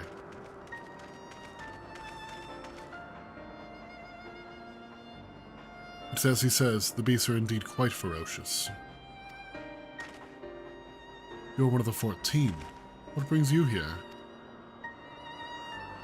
Nothing you need concern yourself with, as you were. We've heard the news that a Lycoan slaughtered Occupites. As the observer in charge, you are the opinion that they are not fit to be released? Aye, I am. Their abnormal aggression and exceptional strength makes for a highly problematic combination. It matters not where they are released. Lycoans will threaten other species and upset the natural order. Could it be that the specimens observed are an outlier? Highly unlikely. We've created a good many of them, all exhibited the same tendencies. Even when we used Kairos to begin with a fresh slate, their behavior was unchanged. Kairos. A memory reconfiguration system. The chief himself created it. It allows us to erase or alter memories, that we may observe creations in different environmental conditions without needing to remake them from scratch. Quite impressive and potentially dangerous. Depending on the intensity of the etheric emissions, Pashtarut may wish to have words with you. Rest assured, I've kept all values within prescribed limits, and to prevent misuse, its applications are limited to those authorized by the Chief Overseer. Do not misunderstand. To manipulate a subject's memories is an intrusive act I deeply abhor, but it is still preferable to execution. Come now, Chief. Let's not be so melodramatic. What was born of Ether is simply being reduced to its original state. One moment.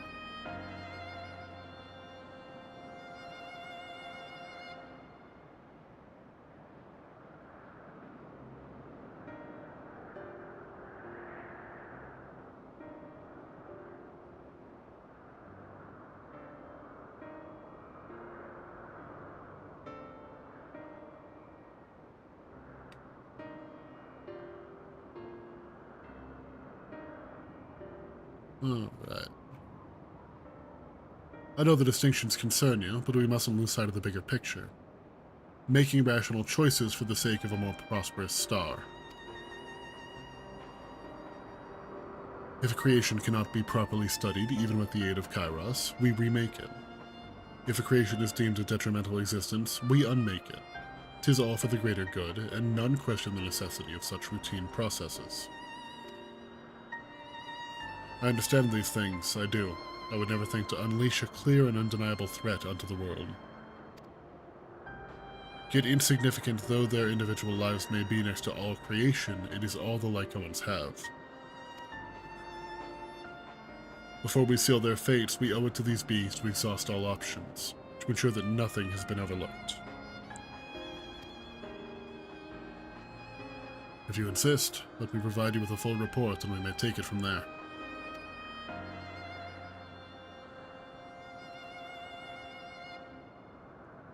Would it be possible for us to attend the discussion, that Emmett Selk may better carry out his duties? By all means. Pray show them to the meeting room.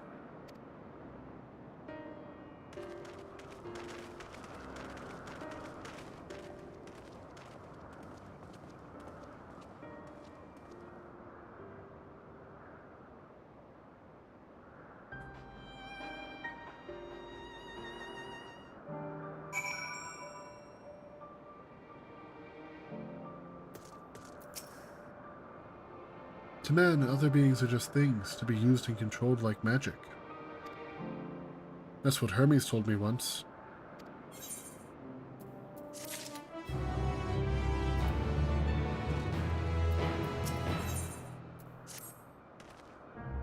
I fear this discussion may take a while, during which time... Medion, are you feeling unwell?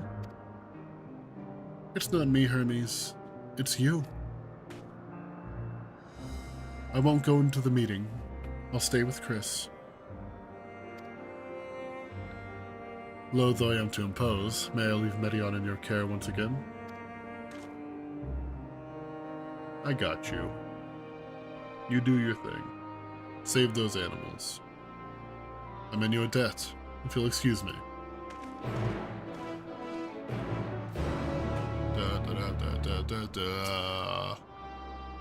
Can you help me with something, Chris? The meeting will make Hermes sad. I'm gonna cheer him up. With a flower. Hermes likes flowers the most of all the creations in Elpis. Most creations are expected to be interesting, or beautiful, or strong, better in some way. But flowers are different. They're designed to suit our emotions. What we feel and what we want to convey. Hermes likes that. I can't make flowers, so I'll search for one. And I want you to search with me. Let's start here, at the 12 Wonders. Let's see what we can find. There's a lot of flowers on these trees. Or on these pillars, but I'll check this tree.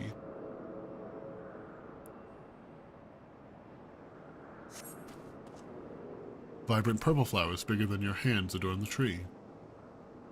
Ooh, so big and bright. I love them, but they might be too bright. You have to think of the recipient. That's what Hermes said.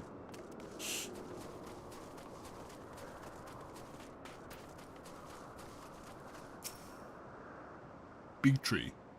I don't see any flowers on the tree. You crane your neck to look for flowers. No flowers. If there were apples, we could have covered them in syrup.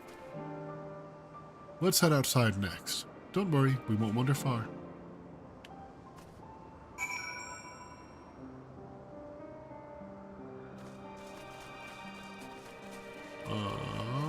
Just over here, there's a flower bed.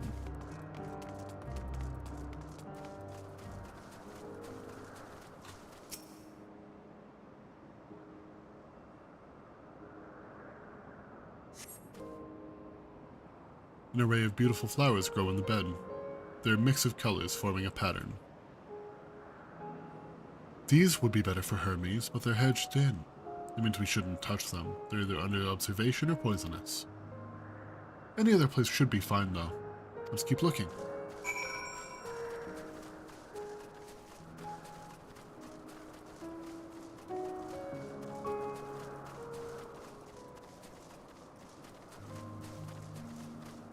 Oh, this one's definitely poisonous.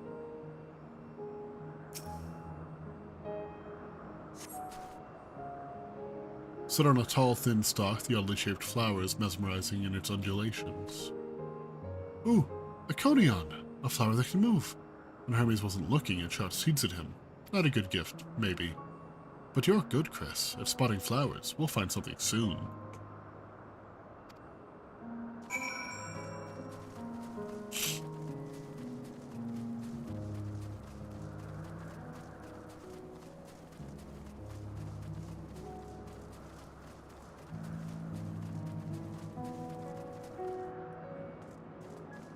Oh.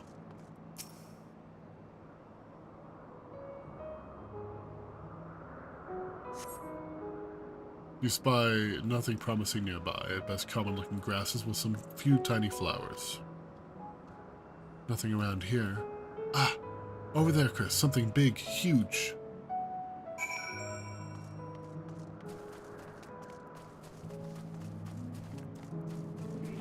Huh. I can't help but notice that we're ignoring something. A terrible stench reminiscent of sodden old boots pervades the air. Without a doubt, the culprit is the marble-like creature before you. It's an Adonis! The thing around its mouth looks like petals, but the flowers are the orbs on its head. When Hermes inspected it, it swallowed him up. He didn't leave his room for days. What do you think, Chris? Would you like it? From what you just described, no. Probably not the good sort of memory. So not this one either. Finding a good flower is harder than I thought. I'm sorry, Chris, but could we search a little more? Maybe as far as the fields over there. I'll pick something after that, I promise. I feel like we're probably gonna see the Lycoan tied up over here.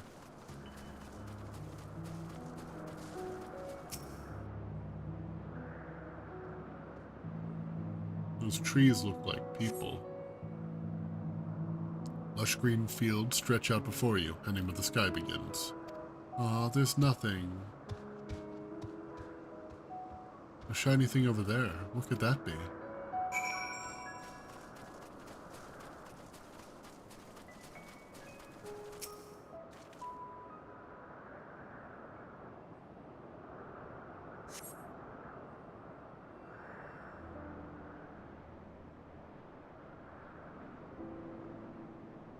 Ooh, Elpis flowers. They're here too. Uh-oh.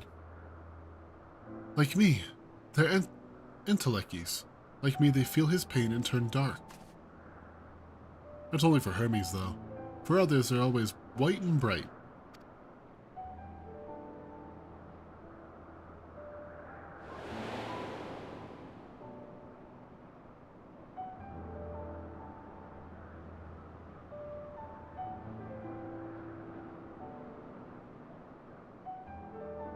Truly? The flower is dark in your home? Then do you have it too? A dark emotion? I've known the pain and sorrow of loss. I've felt great fury and frustration. I've been plagued by doubt and anxiety. I dare say I have a few. I dare say I have a few.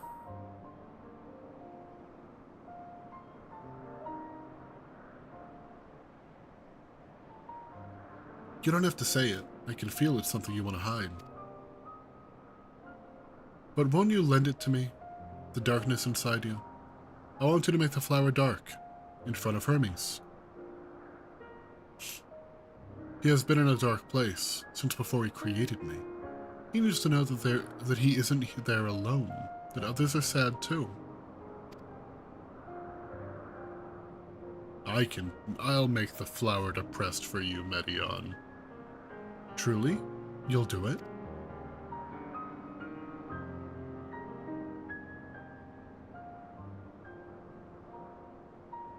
Thank you, Chris. Thank you. It means more to me than I can say. Can't wait to see how Hermes reacts. Let's go back and fetch him.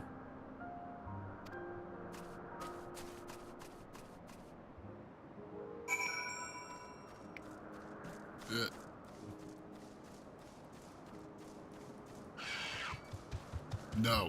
Bad bird. Bad bird.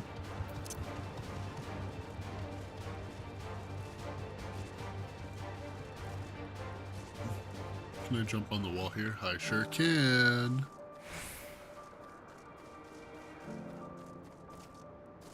Eh. Seems they're still talking. Let's wait till they've finished. Probably won't take too long. This looks voice acted. It's definitely voice acted.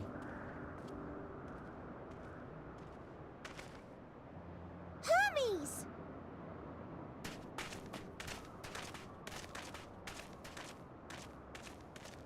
Oh, you were waiting for me. You've finished talking?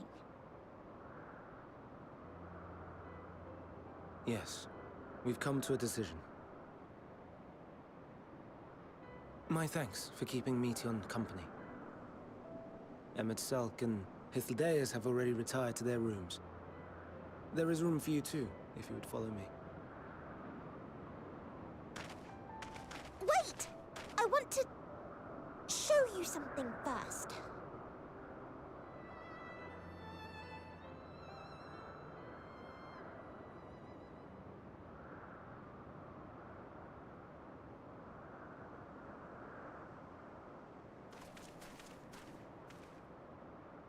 Elpis flowers? Yeah. Go on. Let her cook.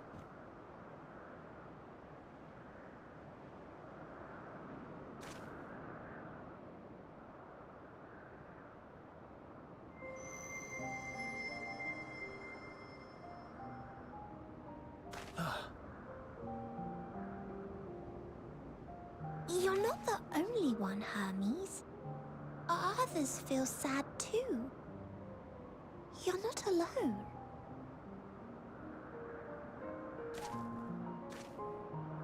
I see Meteion has shared much with you. Yeah. Sorry about your depression.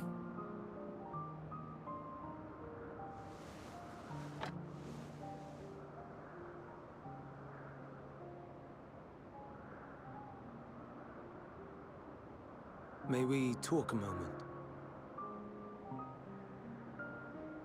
I like your eyes.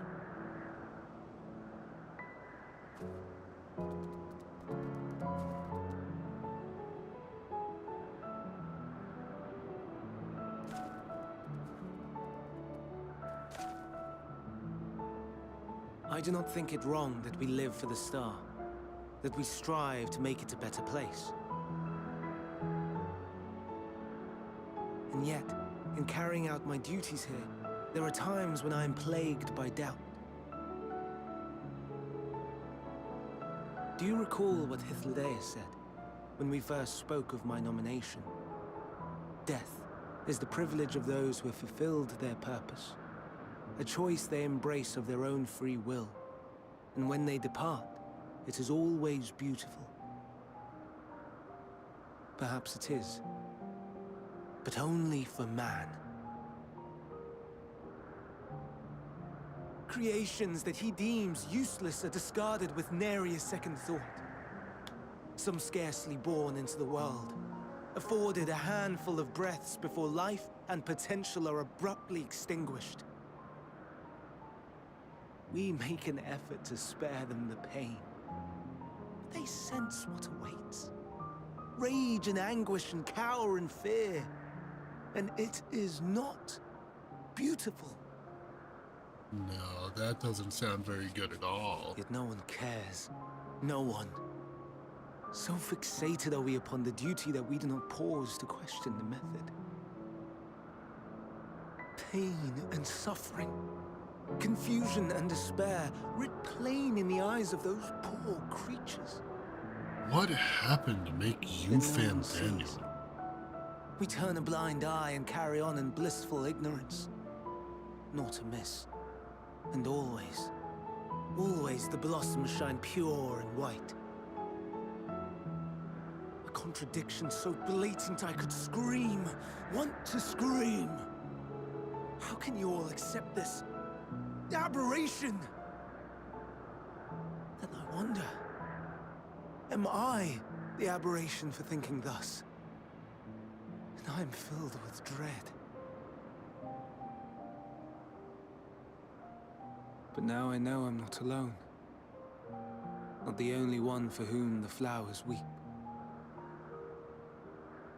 I won't ask what you thought as you kneeled beside the Elpis, or if you only did it at Meteion's insistence. Nevertheless, I thank you. To know that you too have experienced suffering is a comfort.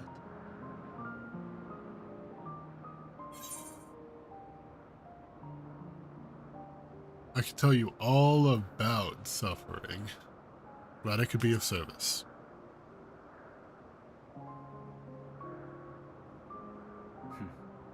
To so willingly lend an ear to ease my burden.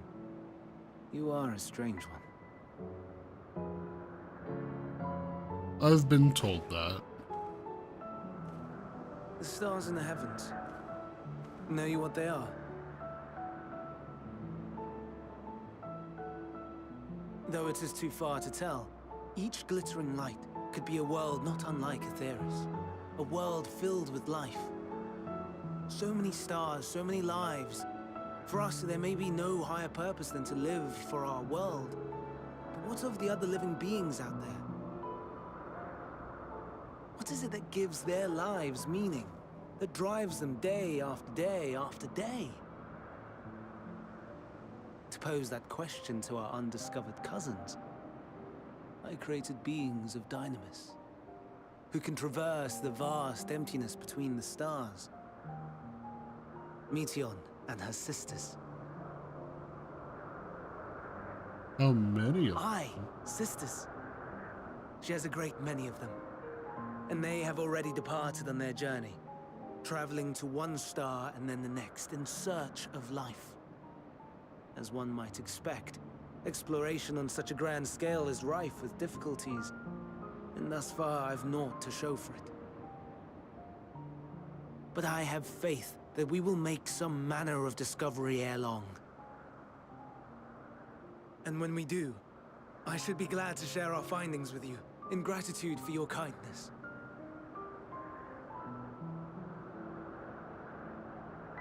It's getting rather late. We had best find our beds. It would not do for both of us to be sleep-deprived on the morrow. True. Come, Meteion. Let us head back. All right!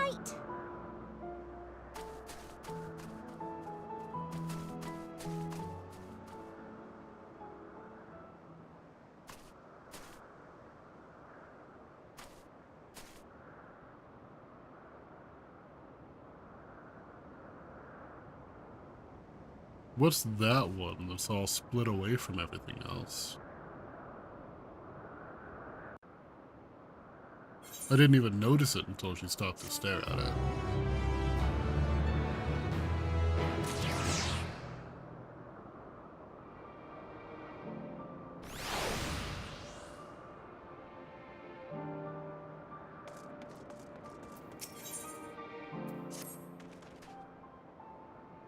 An all too brief interlude, perhaps, but it's time I attend to my next task. As Emet-Selch and Hythlodaeus are aware, we reached a verdict regarding the fate of the Lycoans. 7 were created for observation, and all 7 must be unmade.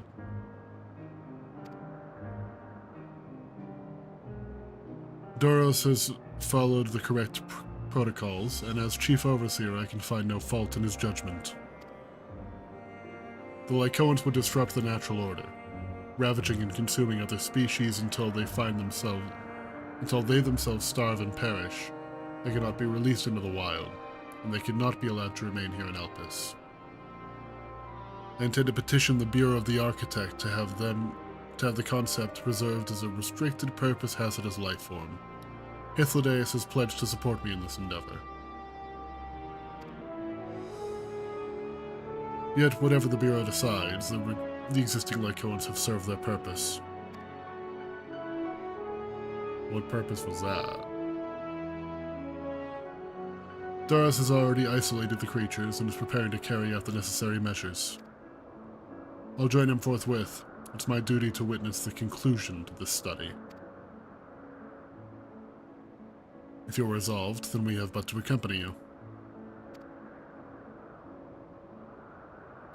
Of course. Let us be off then. We return to the main aisle. This job would both suck and be one of the greatest jobs you could ever have.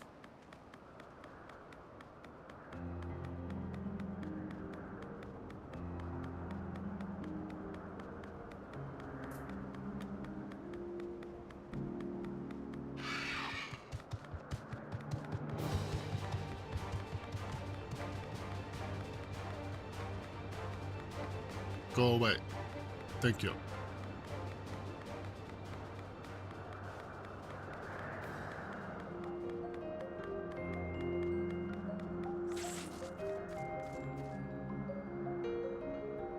Yeah, I guess I haven't seen these things before.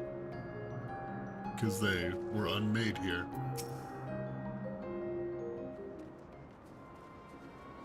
Suppose that makes sense. Doros, are you hurt? What happened here? They caught me off guard. I had them bound with ethereal shackles, but they became frenzied, even more so than usual, and broke free. I was able to stop 4, the other 3 escaped.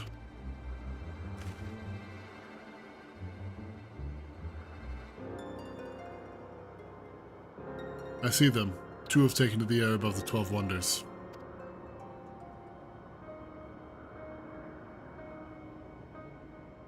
The last is up ahead, lurking in the fields. You and Chris handle that one. The pair in the sky you can leave to me. If this is how it must end, then so be it.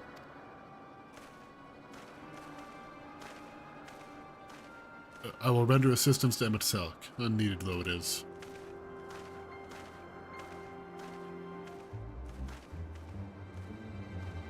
Medeion, you were to stay here with Doros. But Hermes... The Lycoans must be reverted. I would spare you their pain and mine. Yeah, she doesn't need to feel that. This is my burden, not yours. But if you are intent on helping, then please follow my lead.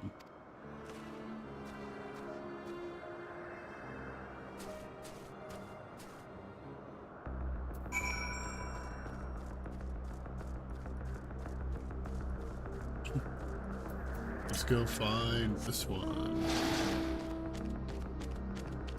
Oh yeah, I have my own kind of Petalotus. When I saw the Petalotus hunt, butterflies was not what Hodis was expecting.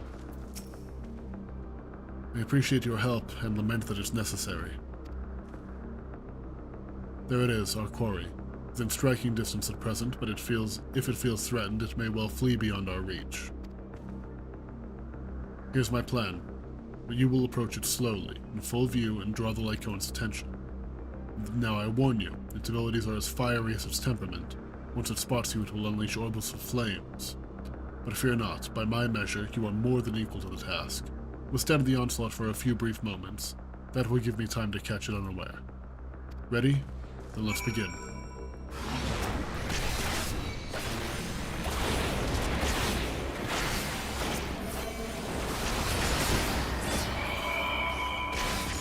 Well, this fire kind of tough. It's a lot more durable than I thought it would be.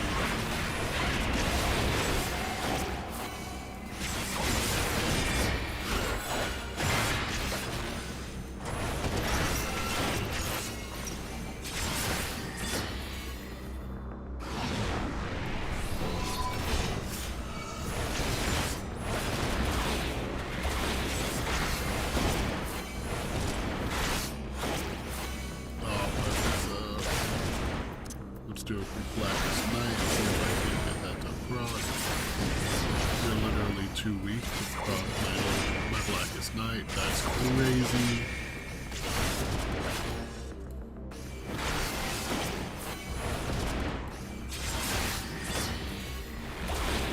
I'm not even going to bother dodging. You're so weak.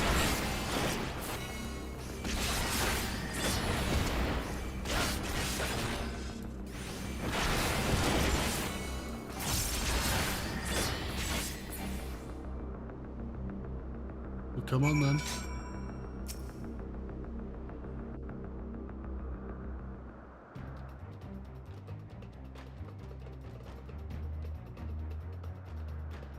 Now.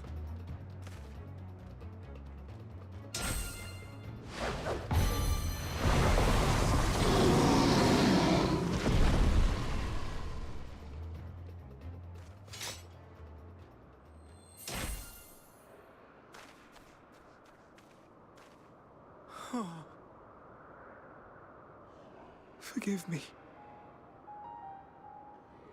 Please, forgive me.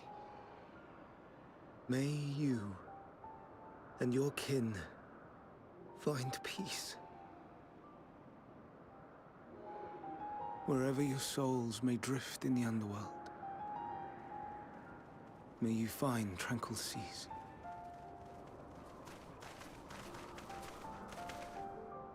Yeah, this job sucks. Be not forgotten. In concept endure. To reclaim form and one day live again.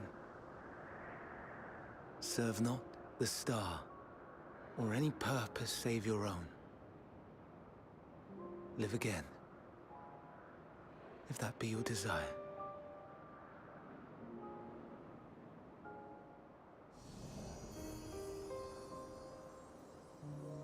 Hate, if that be your want. We are worthy. But leave your suffering behind. Lay down your burdens, be born anew. Fly high, fly free.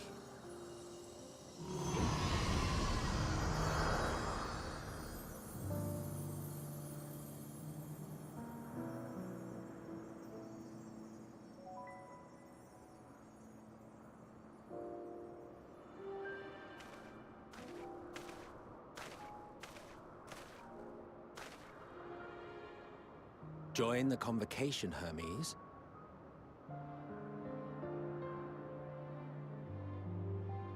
You do not belong here. Leave to replace another. To be replaced. It changes nothing. Tell me, do you think it right that we sacrifice all these lives for the sake of the star? And when the star has reached perfection, what then? If all who are satisfied choose to die, shall we all die in satisfaction?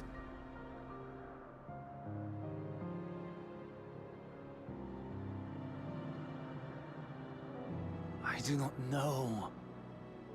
Were I to take up the seat of Fandaniel, it would be tantamount to approving my predecessor's death. I do not know if it is right. And to be torn by such thoughts, I do not know if I am fit to represent mankind. Hermes! Please don't be angry. It hurts so.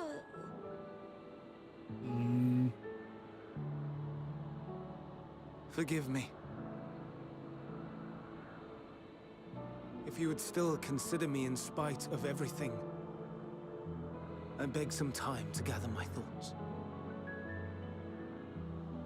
Meanwhile, Hythlodaeus, I fear I must trouble you to attend to the others.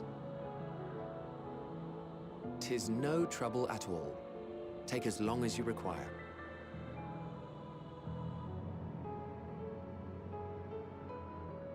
And you, my friend, I pray you find that which you seek.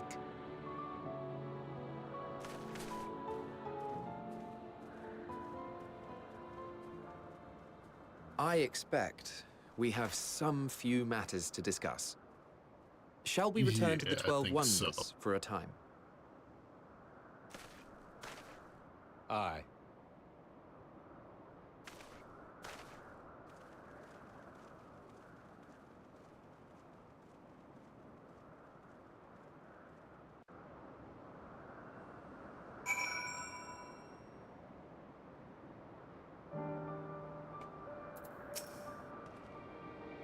The other Lycones have been taken care of. The incident is resolved and life in Elpis continues as normal. Or ends, as the case may be. Rationally speaking, I understand Hermes' argument. No matter how well-deserved the rest, there is a pang of sadness when a colleague leaves us. Yet never has a departure caused me such grief as Hermes appears to feel. What must it be like to experience such torment? Not good. I'll tell you that much. Not good. Where to now? If there's anywhere you would like to visit before we leave, I should be glad to show you the way. Hermes has not yet outright refused his position within the convocation, merely postponed the decision. As such, I may as well resume my assessment. If we cannot accompany him, then I will content myself with questioning his colleagues. Ever the pragmatist, then allow me to remain your humble guide. And what of you, Chris? Will you continue along with us? Yeah. Wonderful. Our fellowship travels on unbroken. I say we explore another part of Elpis, and see what new encounters there are to be had. If you would follow me, we will first head back towards Ananornis.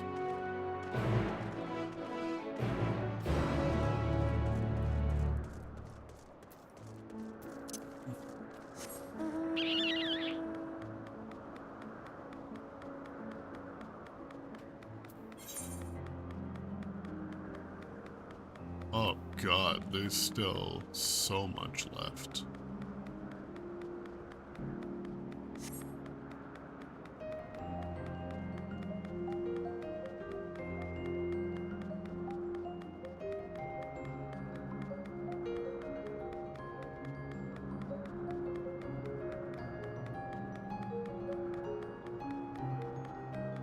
Should be coming up on it very shortly. Here in a minute.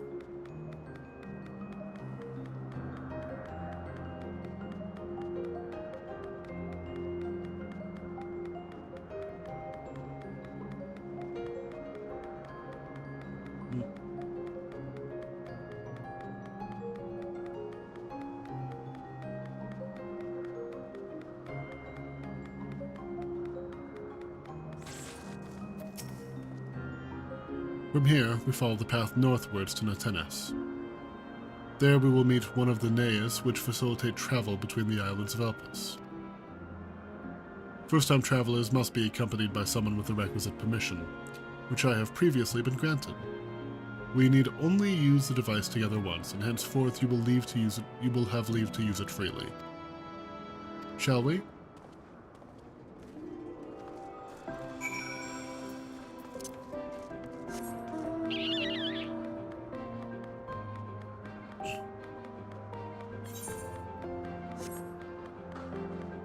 Is it down here, or is it up? What are these? Just some weird looking plants. Oh, it's that thing.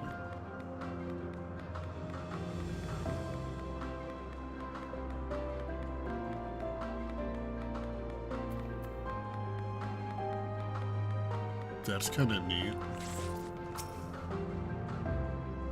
Here we are, Naltaneus. This Naeus will take us up to Calameus Zephyrus, the western island. That's it right there, looming large over us. Step this way and we can soon admire the view from above.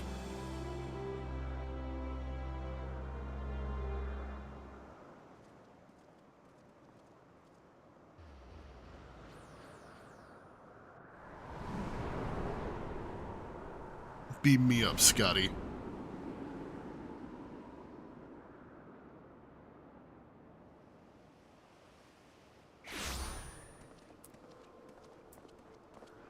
I present to you Calamelios Zephyros. Whoopsie. Here you will find a number of testing facilities, as well as the observation hub of Poiton Oikos. Right then. Let's begin by... Let's begin by beginning. A Well, Spriggan! well, an Arrhaeus. No. How delightful.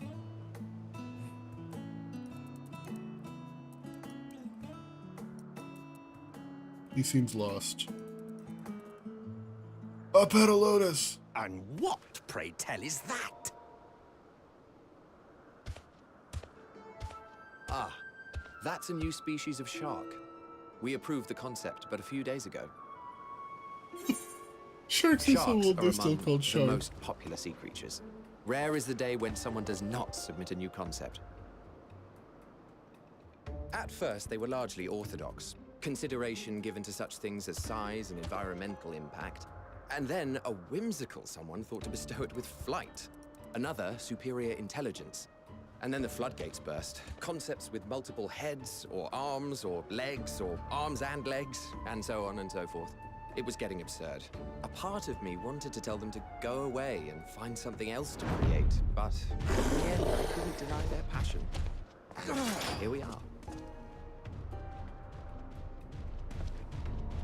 Oh, it would appear it's charging at me. Ah, hello.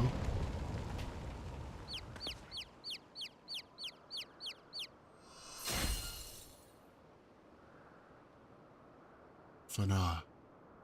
That was too close. Are you unharmed? Well now, if it isn't a pair of familiar faces. Banar, that we should meet you here.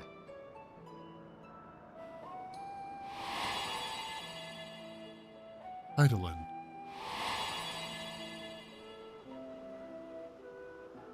As I mentioned earlier, the better part of the convocation holds that when we retire is when we return to the star. Well, she is not among said majority. Even after stepping down, she carries on with her work. Vanar is her name, and she is the previous Azen. Oh, word? It has been a while, Hythlodaeus. You look well. Less so, Emmet Selk. I dare say the lines upon your brow have both deepened and doubled in number. A shame for one so young. You must make an effort to frown less often. Did you just tell him that he would Easier look said better if than he done, smiled thanks more? to your unruly successor. How is he, if I may ask? Incorrigible as ever. Rushed headlong into a volcano on the brink of eruption just the other day. I should be glad to share the tale in its entirety later, if you're so inclined. Oh, you know I am. Now then, you are? If it isn't fake Thancred. Hey, now I'm in pre-Thancred time, so now I'm the original Thancred.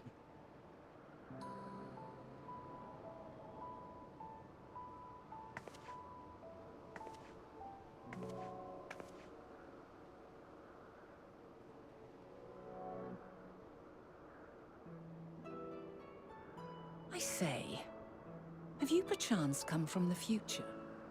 No shot. I do not believe we have ever met, yet I sense my magic upon you. Therefore, if I wove the enchantment, I could only have done so at a later point in time.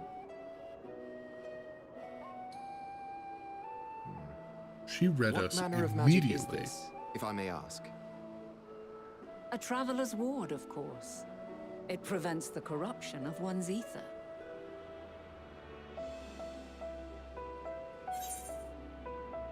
It does sound rather like the Blessing of Light. Does it protect you from the enthrallment by primals by any chance?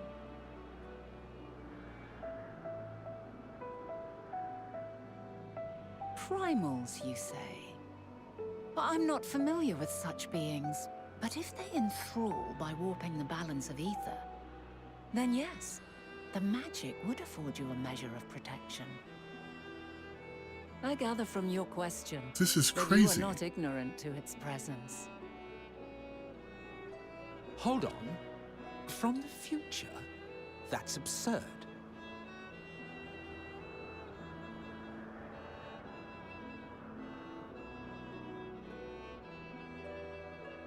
What is it? It's Rock Are Mom! you unable to speak of the matter?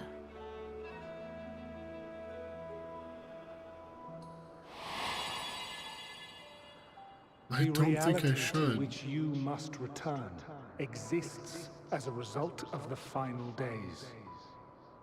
You cannot reshape the past to undo the tragedies of the present. Yeah, if I explain myself to you, everybody stops existing. So I can't.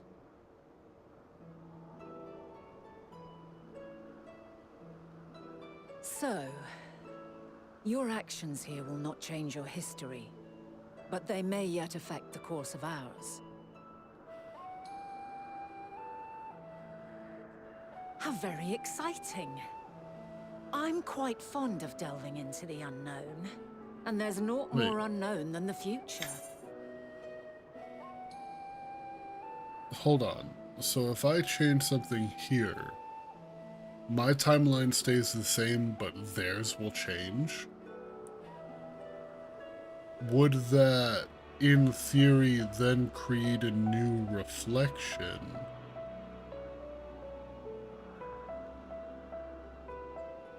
Huh. I don't know what that would do. Until a moment finally arrives, we cannot know for certain what will come to pass, regardless of our supposed foreknowledge. So you needn't worry for us. More importantly, that you should go to such great lengths as to travel unto the past bespeaks the gravity of your quest. Will you not reveal it to us? Mayhap we can be of aid to your cause. I don't know if I should.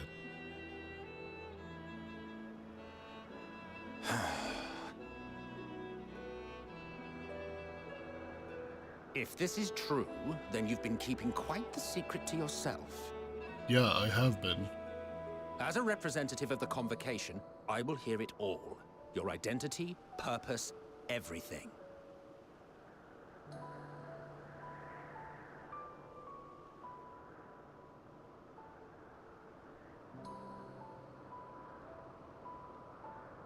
Why don't we move to a place more conducive to calm conversation?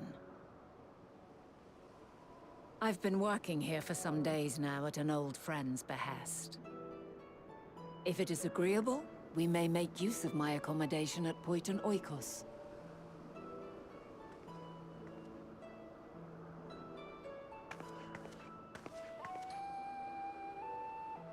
We were meant to meet. I am certain of it. Else I think that wouldn't have you're marked you right. so clearly, and sent you unto myself in the past. You It's didn't precisely do the sort of this. mischief I would get up to. And quite inspired, if I do say so myself. I still don't know if I can trust you in present day, but I feel like I can trust you in the past. Yeah, Emmett, you're gonna want to sit down when I tell you that I beat your ass. My apologies, but before we move along, a colleague has tasked me with a matter which I'd rather not leave unresolved. It involves finding a certain concept engraved crystal and the quick-fingered Aureus which made off with it. An Aureus, you say? I think you might have seen the culprit before being distracted by that business with the shark. Would you like us to follow its ethereal trail? That would, of course, lead us only to the Aureus. There is no guarantee that it hasn't dropped or stashed away the crystal you seek. Please, even that much would be enormously helpful. While we were hunting down the thief, I can follow behind and scour the forest floor just in case.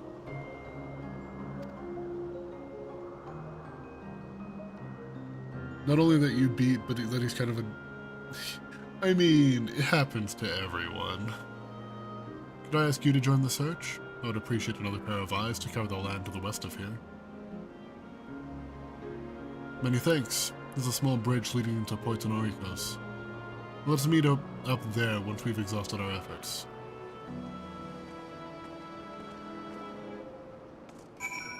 Turning into a genocidal maniac. You know, it kind of comes with the territory when you've been alive for that long.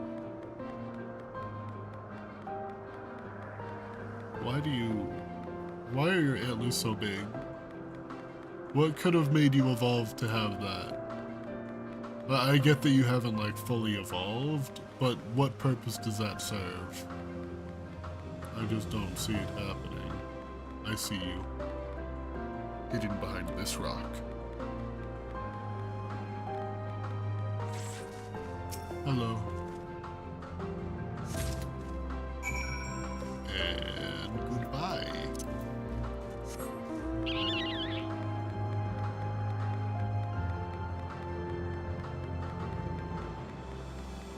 It's like an early coral.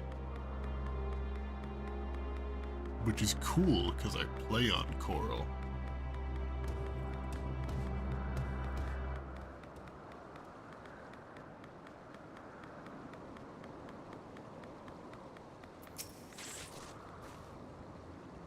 Alas, searcher returns. I'm afraid the Aureus no longer had the crystal, nor was able to find it as I followed in its wake. I don't suppose you fared any better? A scintillating crystal, upon which is stored some manner of esoteric concept. The crystal. Well done. Wonderful. Now I can focus on your tale without that missing concept nagging at my mind. Have you always had a knack for finding things? I've often been asked to do so. Like, daily. Oh, you too. Some of us seem destined to always be searching, for ourselves and for others.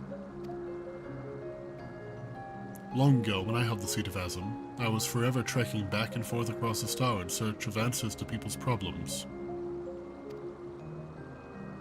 Naturally, the need for such journeys has lessened considerably since I entrusted the position to my whimsical successor. Yet I am still eager to come running should an old acquaintance or new interest require my personal attention. That is what brings me to Elpis, in fact. Many times has my presence been requested, my opinion sought concerning the habitat of this or that creation. Agreeing to help locate that missing crystal was a minor distraction, which now promises to become a major revelation. How strange and wonderful it is that the way one thing leads to another, wouldn't you agree? God damn. I get tripped up on words so easily sometimes. Thank you again for your timely help. Now then, 'tis time I return the stolen property. If you would go on ahead to my accommodation, I will join you as soon as I have attended to that task. Follow the path straight ahead to the building at the top of the slope. I have the entire place to myself, so we can speak without fear of being disturbed or overheard. Yes, one brief moment, please. I would like etherite. Give it to me. .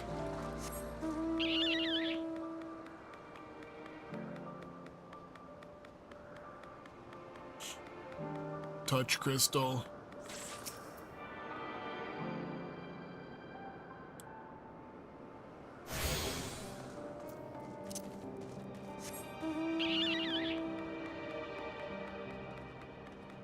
It is interesting to know that ether and ether crystals came before the mother crystal, Hydaelyn.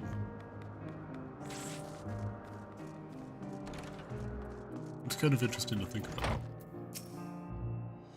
Welcome to my temporary abode. Please make yourself at home while I put on some tea.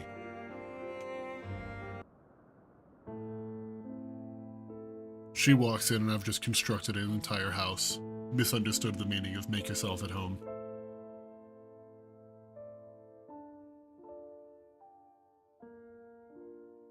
Ah, a wonderful aroma. I feel more relaxed already.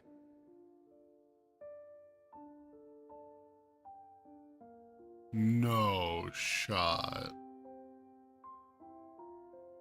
That's Answers.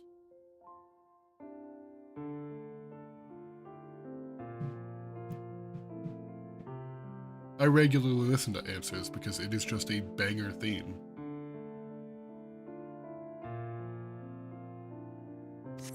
Would that I had sweetmeats to offer, but I travel light out of habit. There's plenty of hot water though, so please have as much tea as you like. Now then, will you tell us your tale?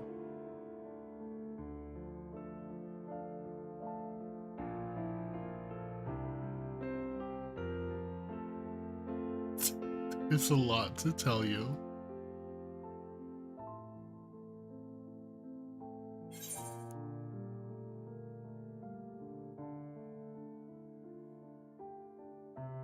The world has been sundered, broken into shards. I should start with the things that immediately concern them. Like the things that they had been chasing for a long time. Why don't you start from the beginning? In the beginning.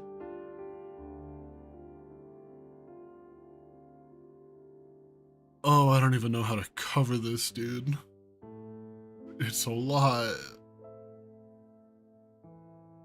They went through the final days and summoned Zodiark and Hydaelyn. The stars split, and they're trying to bring it all back together. And I had to kill a lot of them. The Mother Crystal.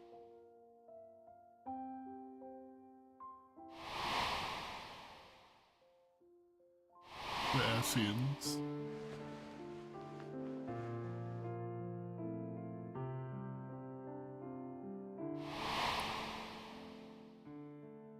Emmett and Amarat.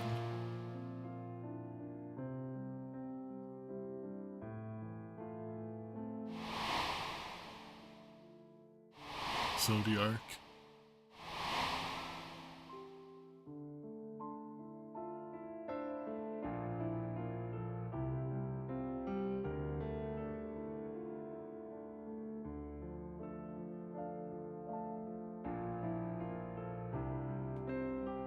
Preposterous. Utterly preposterous. While not the words I would have chosen, I too have my doubts. Much of it borders on the incredulous. Your real name is Hades. What of you, Vanar?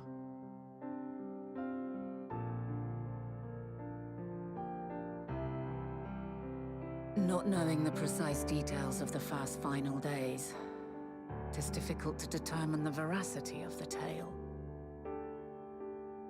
Supposing it is all true, I must ask myself why I would do what I did. Why would I feel I had no recourse but to oppose the 14 and create this Hydaelyn? Circumstances change, of course, but it would not have been an easy decision regardless. No, there must have been a reason. One compelling enough to force me to take such drastic measures. Then there is the Elpis flower, which I said would serve as a guide. That it's of import to your mission is plain, but your presence here leads me to believe that this place also holds significance. But what could it be? What are we meant to accomplish? Might it not be simply thus? In the future whence he came, the final days could not be averted. Mankind has no choice but to flee the star. By alerting us to that eventuality, perhaps you wish to pave the way for other futures. Theoretically speaking, it is a possibility. Yet if that were my primary objective, I see no reason to guide our friend to Elpis specifically. The capital and Amarot, or even my own home would be more logical destinations.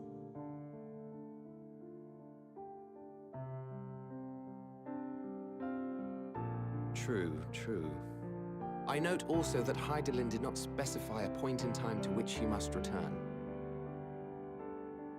By this, it may be inferred that it was not critical that we should meet. Alternately, she had reason to believe that our paths would converge, coincidental though it may seem. This is quite a puzzle, and we do not have all the pieces. Hardly any. But we do have one immutable fact. If the final days are indeed as described, they will bring death to all that I hold dear. Yet despite being afforded long years of preparation, the only provisions I could make were for flight. Nay, my first and foremost endeavor would be to find a way to forestall the coming doom. Given that even the 14 failed, mayhap you deemed it impossible. Nothing is impossible. This I have always believed. And if Hydaelyn is indeed me, she would believe the same. Listen to yourself. Are you seriously entertaining the notion that you are a messianic figure in some far-fetched tale?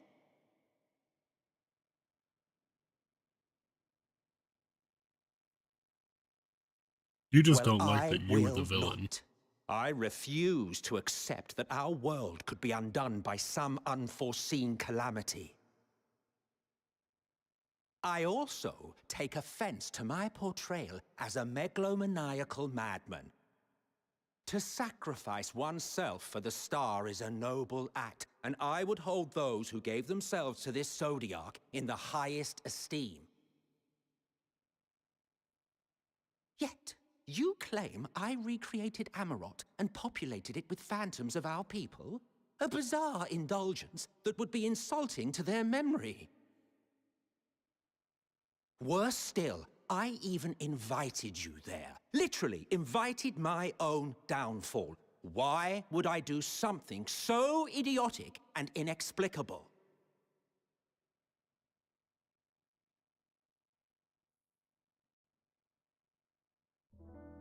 Now, I will allow that the hypothetical task of restoring our world would be daunting in the extreme.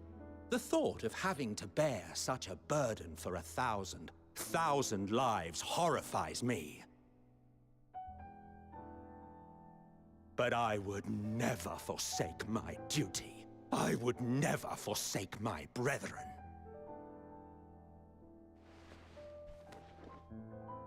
You didn't want to. You do not know me. I've had my fill of your fiction. I will return to my duty, and you will not bother me again.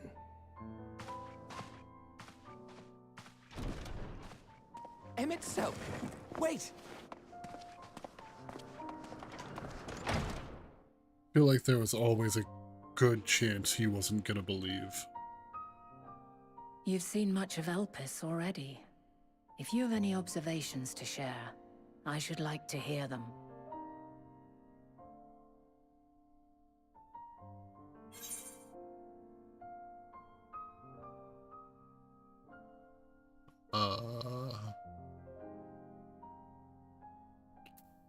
Hermes and Medion are somehow involved. Dynamis is key to all of this. I do feel like it's gotta be Dynamis.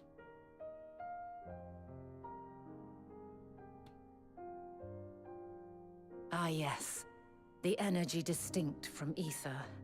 Though not my field, I have a basic understanding of Dynamis. And you say Hermes researched the phenomenon in the course of creating Meteion? Yes, I believe this warrants further investigation.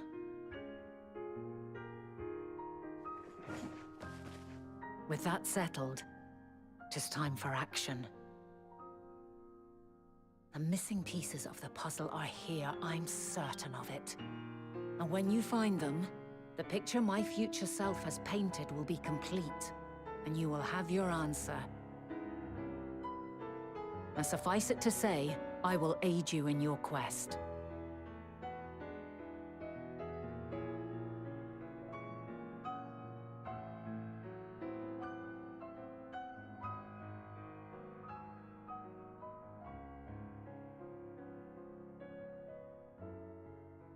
Have faith. If Emmet Selk is the man Azum described to me, we've not seen the last of him.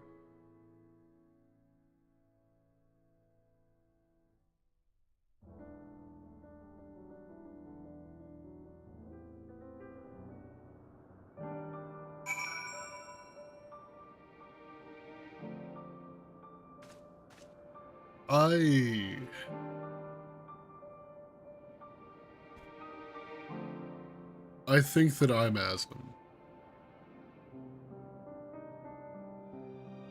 Meeting Vana, hearing her talk about how her purpose as Azum was traveling around solving everyone's problems. And then she passed it on to her whimsical successor. It would explain why she knew to pick us. It would be very fitting for our character and why, aside from the Dark Knight quests, we're always, like, down to do chores. Like, the big chore sections of, go around, do this for me, while I get everything else ready for you. Make things more convenient for my life.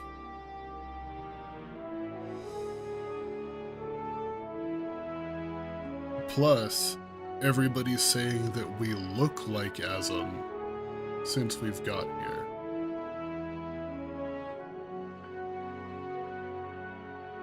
Something awful happened to the people here, and I think that it came before the final days.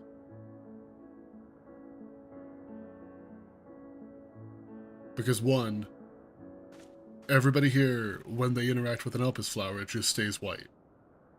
Meaning that they either feel no emotion, or they simply don't have enough of this Dynamis power to affect things.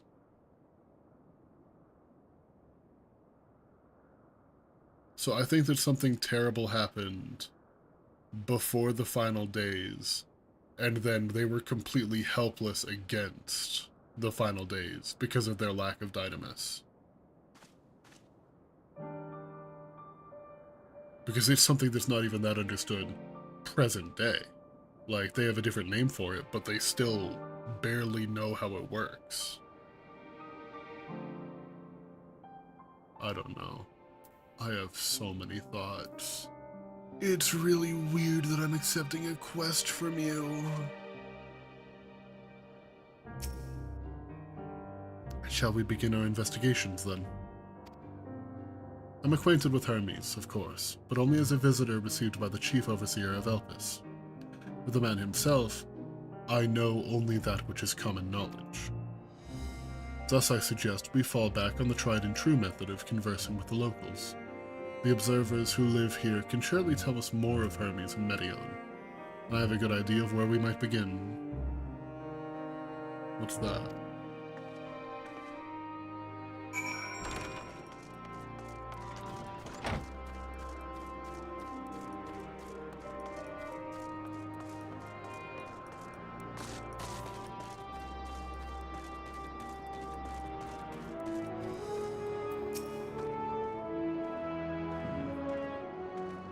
See the woman standing in front of yonder building?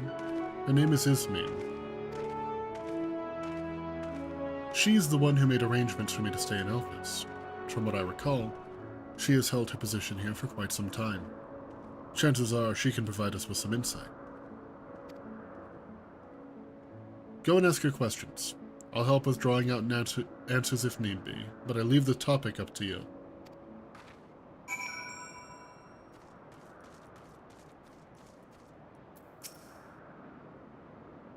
Questions for me? Well, I suppose I have no other pressing duties at the moment. The following event cannot be skipped.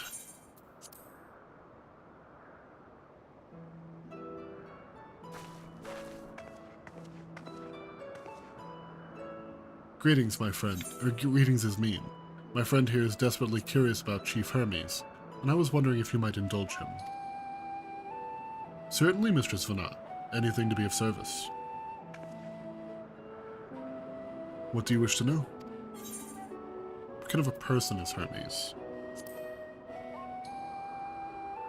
Well, I can only answer from my own experience, but I would describe him as a quiet man. Reserved, you might say, and occasionally somewhat poor with the choice of words.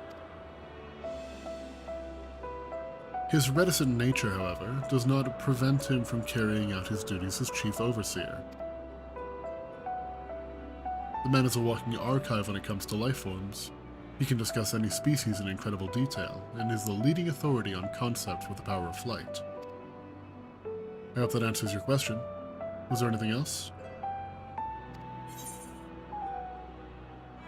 How long has Medion been here? I cannot rightly say. As the Chief's personal creation, Medion has not been subjected to observation and study like other concepts. So one day she was simply here, and what do you make of her abilities? I understand that she is a highly unusual familiar, able to read emotions and communicate directly with one's mind. Exactly how she was created with that talent, however, is a mystery to me. My apologies, I wish I could explain her nature in more depth, but I've not had occasion to discuss it with Chief Hermes. Do you wish to know him better? The Chief may not be the most gregarious individual, but he engages with us as is necessary for everyone to perform their duties. I wouldn't want to intrude upon his privacy for the sake of curiosity. Though, if you wish to learn more about Medion, you could try speaking with Tamios, another expert in the creation of flying concepts. He should be conducting his observations on the banks of the stream, somewhere to the east. Oh, and unless you take a particular joy in rambling discourse, I suggest you keep your questions concise.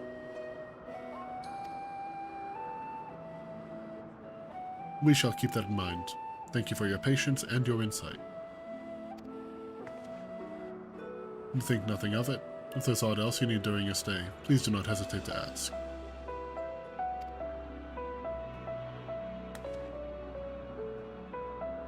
Come, Chris. I think we've taken enough of Ismene's time.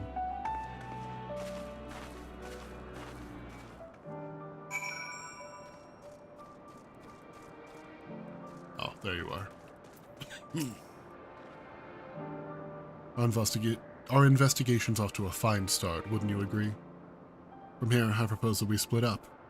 I shall continue making inquiries with the resident observers, if you could track down the colleague Ismene mentioned. While I did feel compelled to interject once or twice during that previous conversation, you seem more than capable of drawing forth the answers you seek. All I ask is that you watch your footing around the stream. We can meet back here once you finish speaking with Tamios.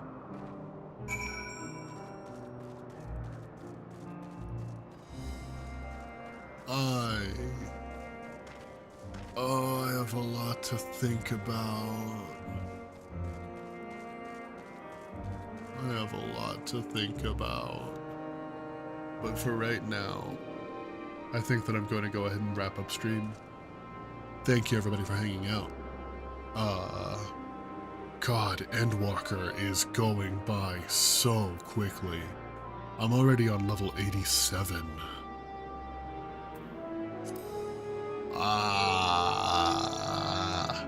There's a lot happening. Thanks for hanging out, everybody. I'm gonna go ahead and hop on out. I will probably be back maybe this weekend. If not this weekend, I should be back Monday. See y'all later.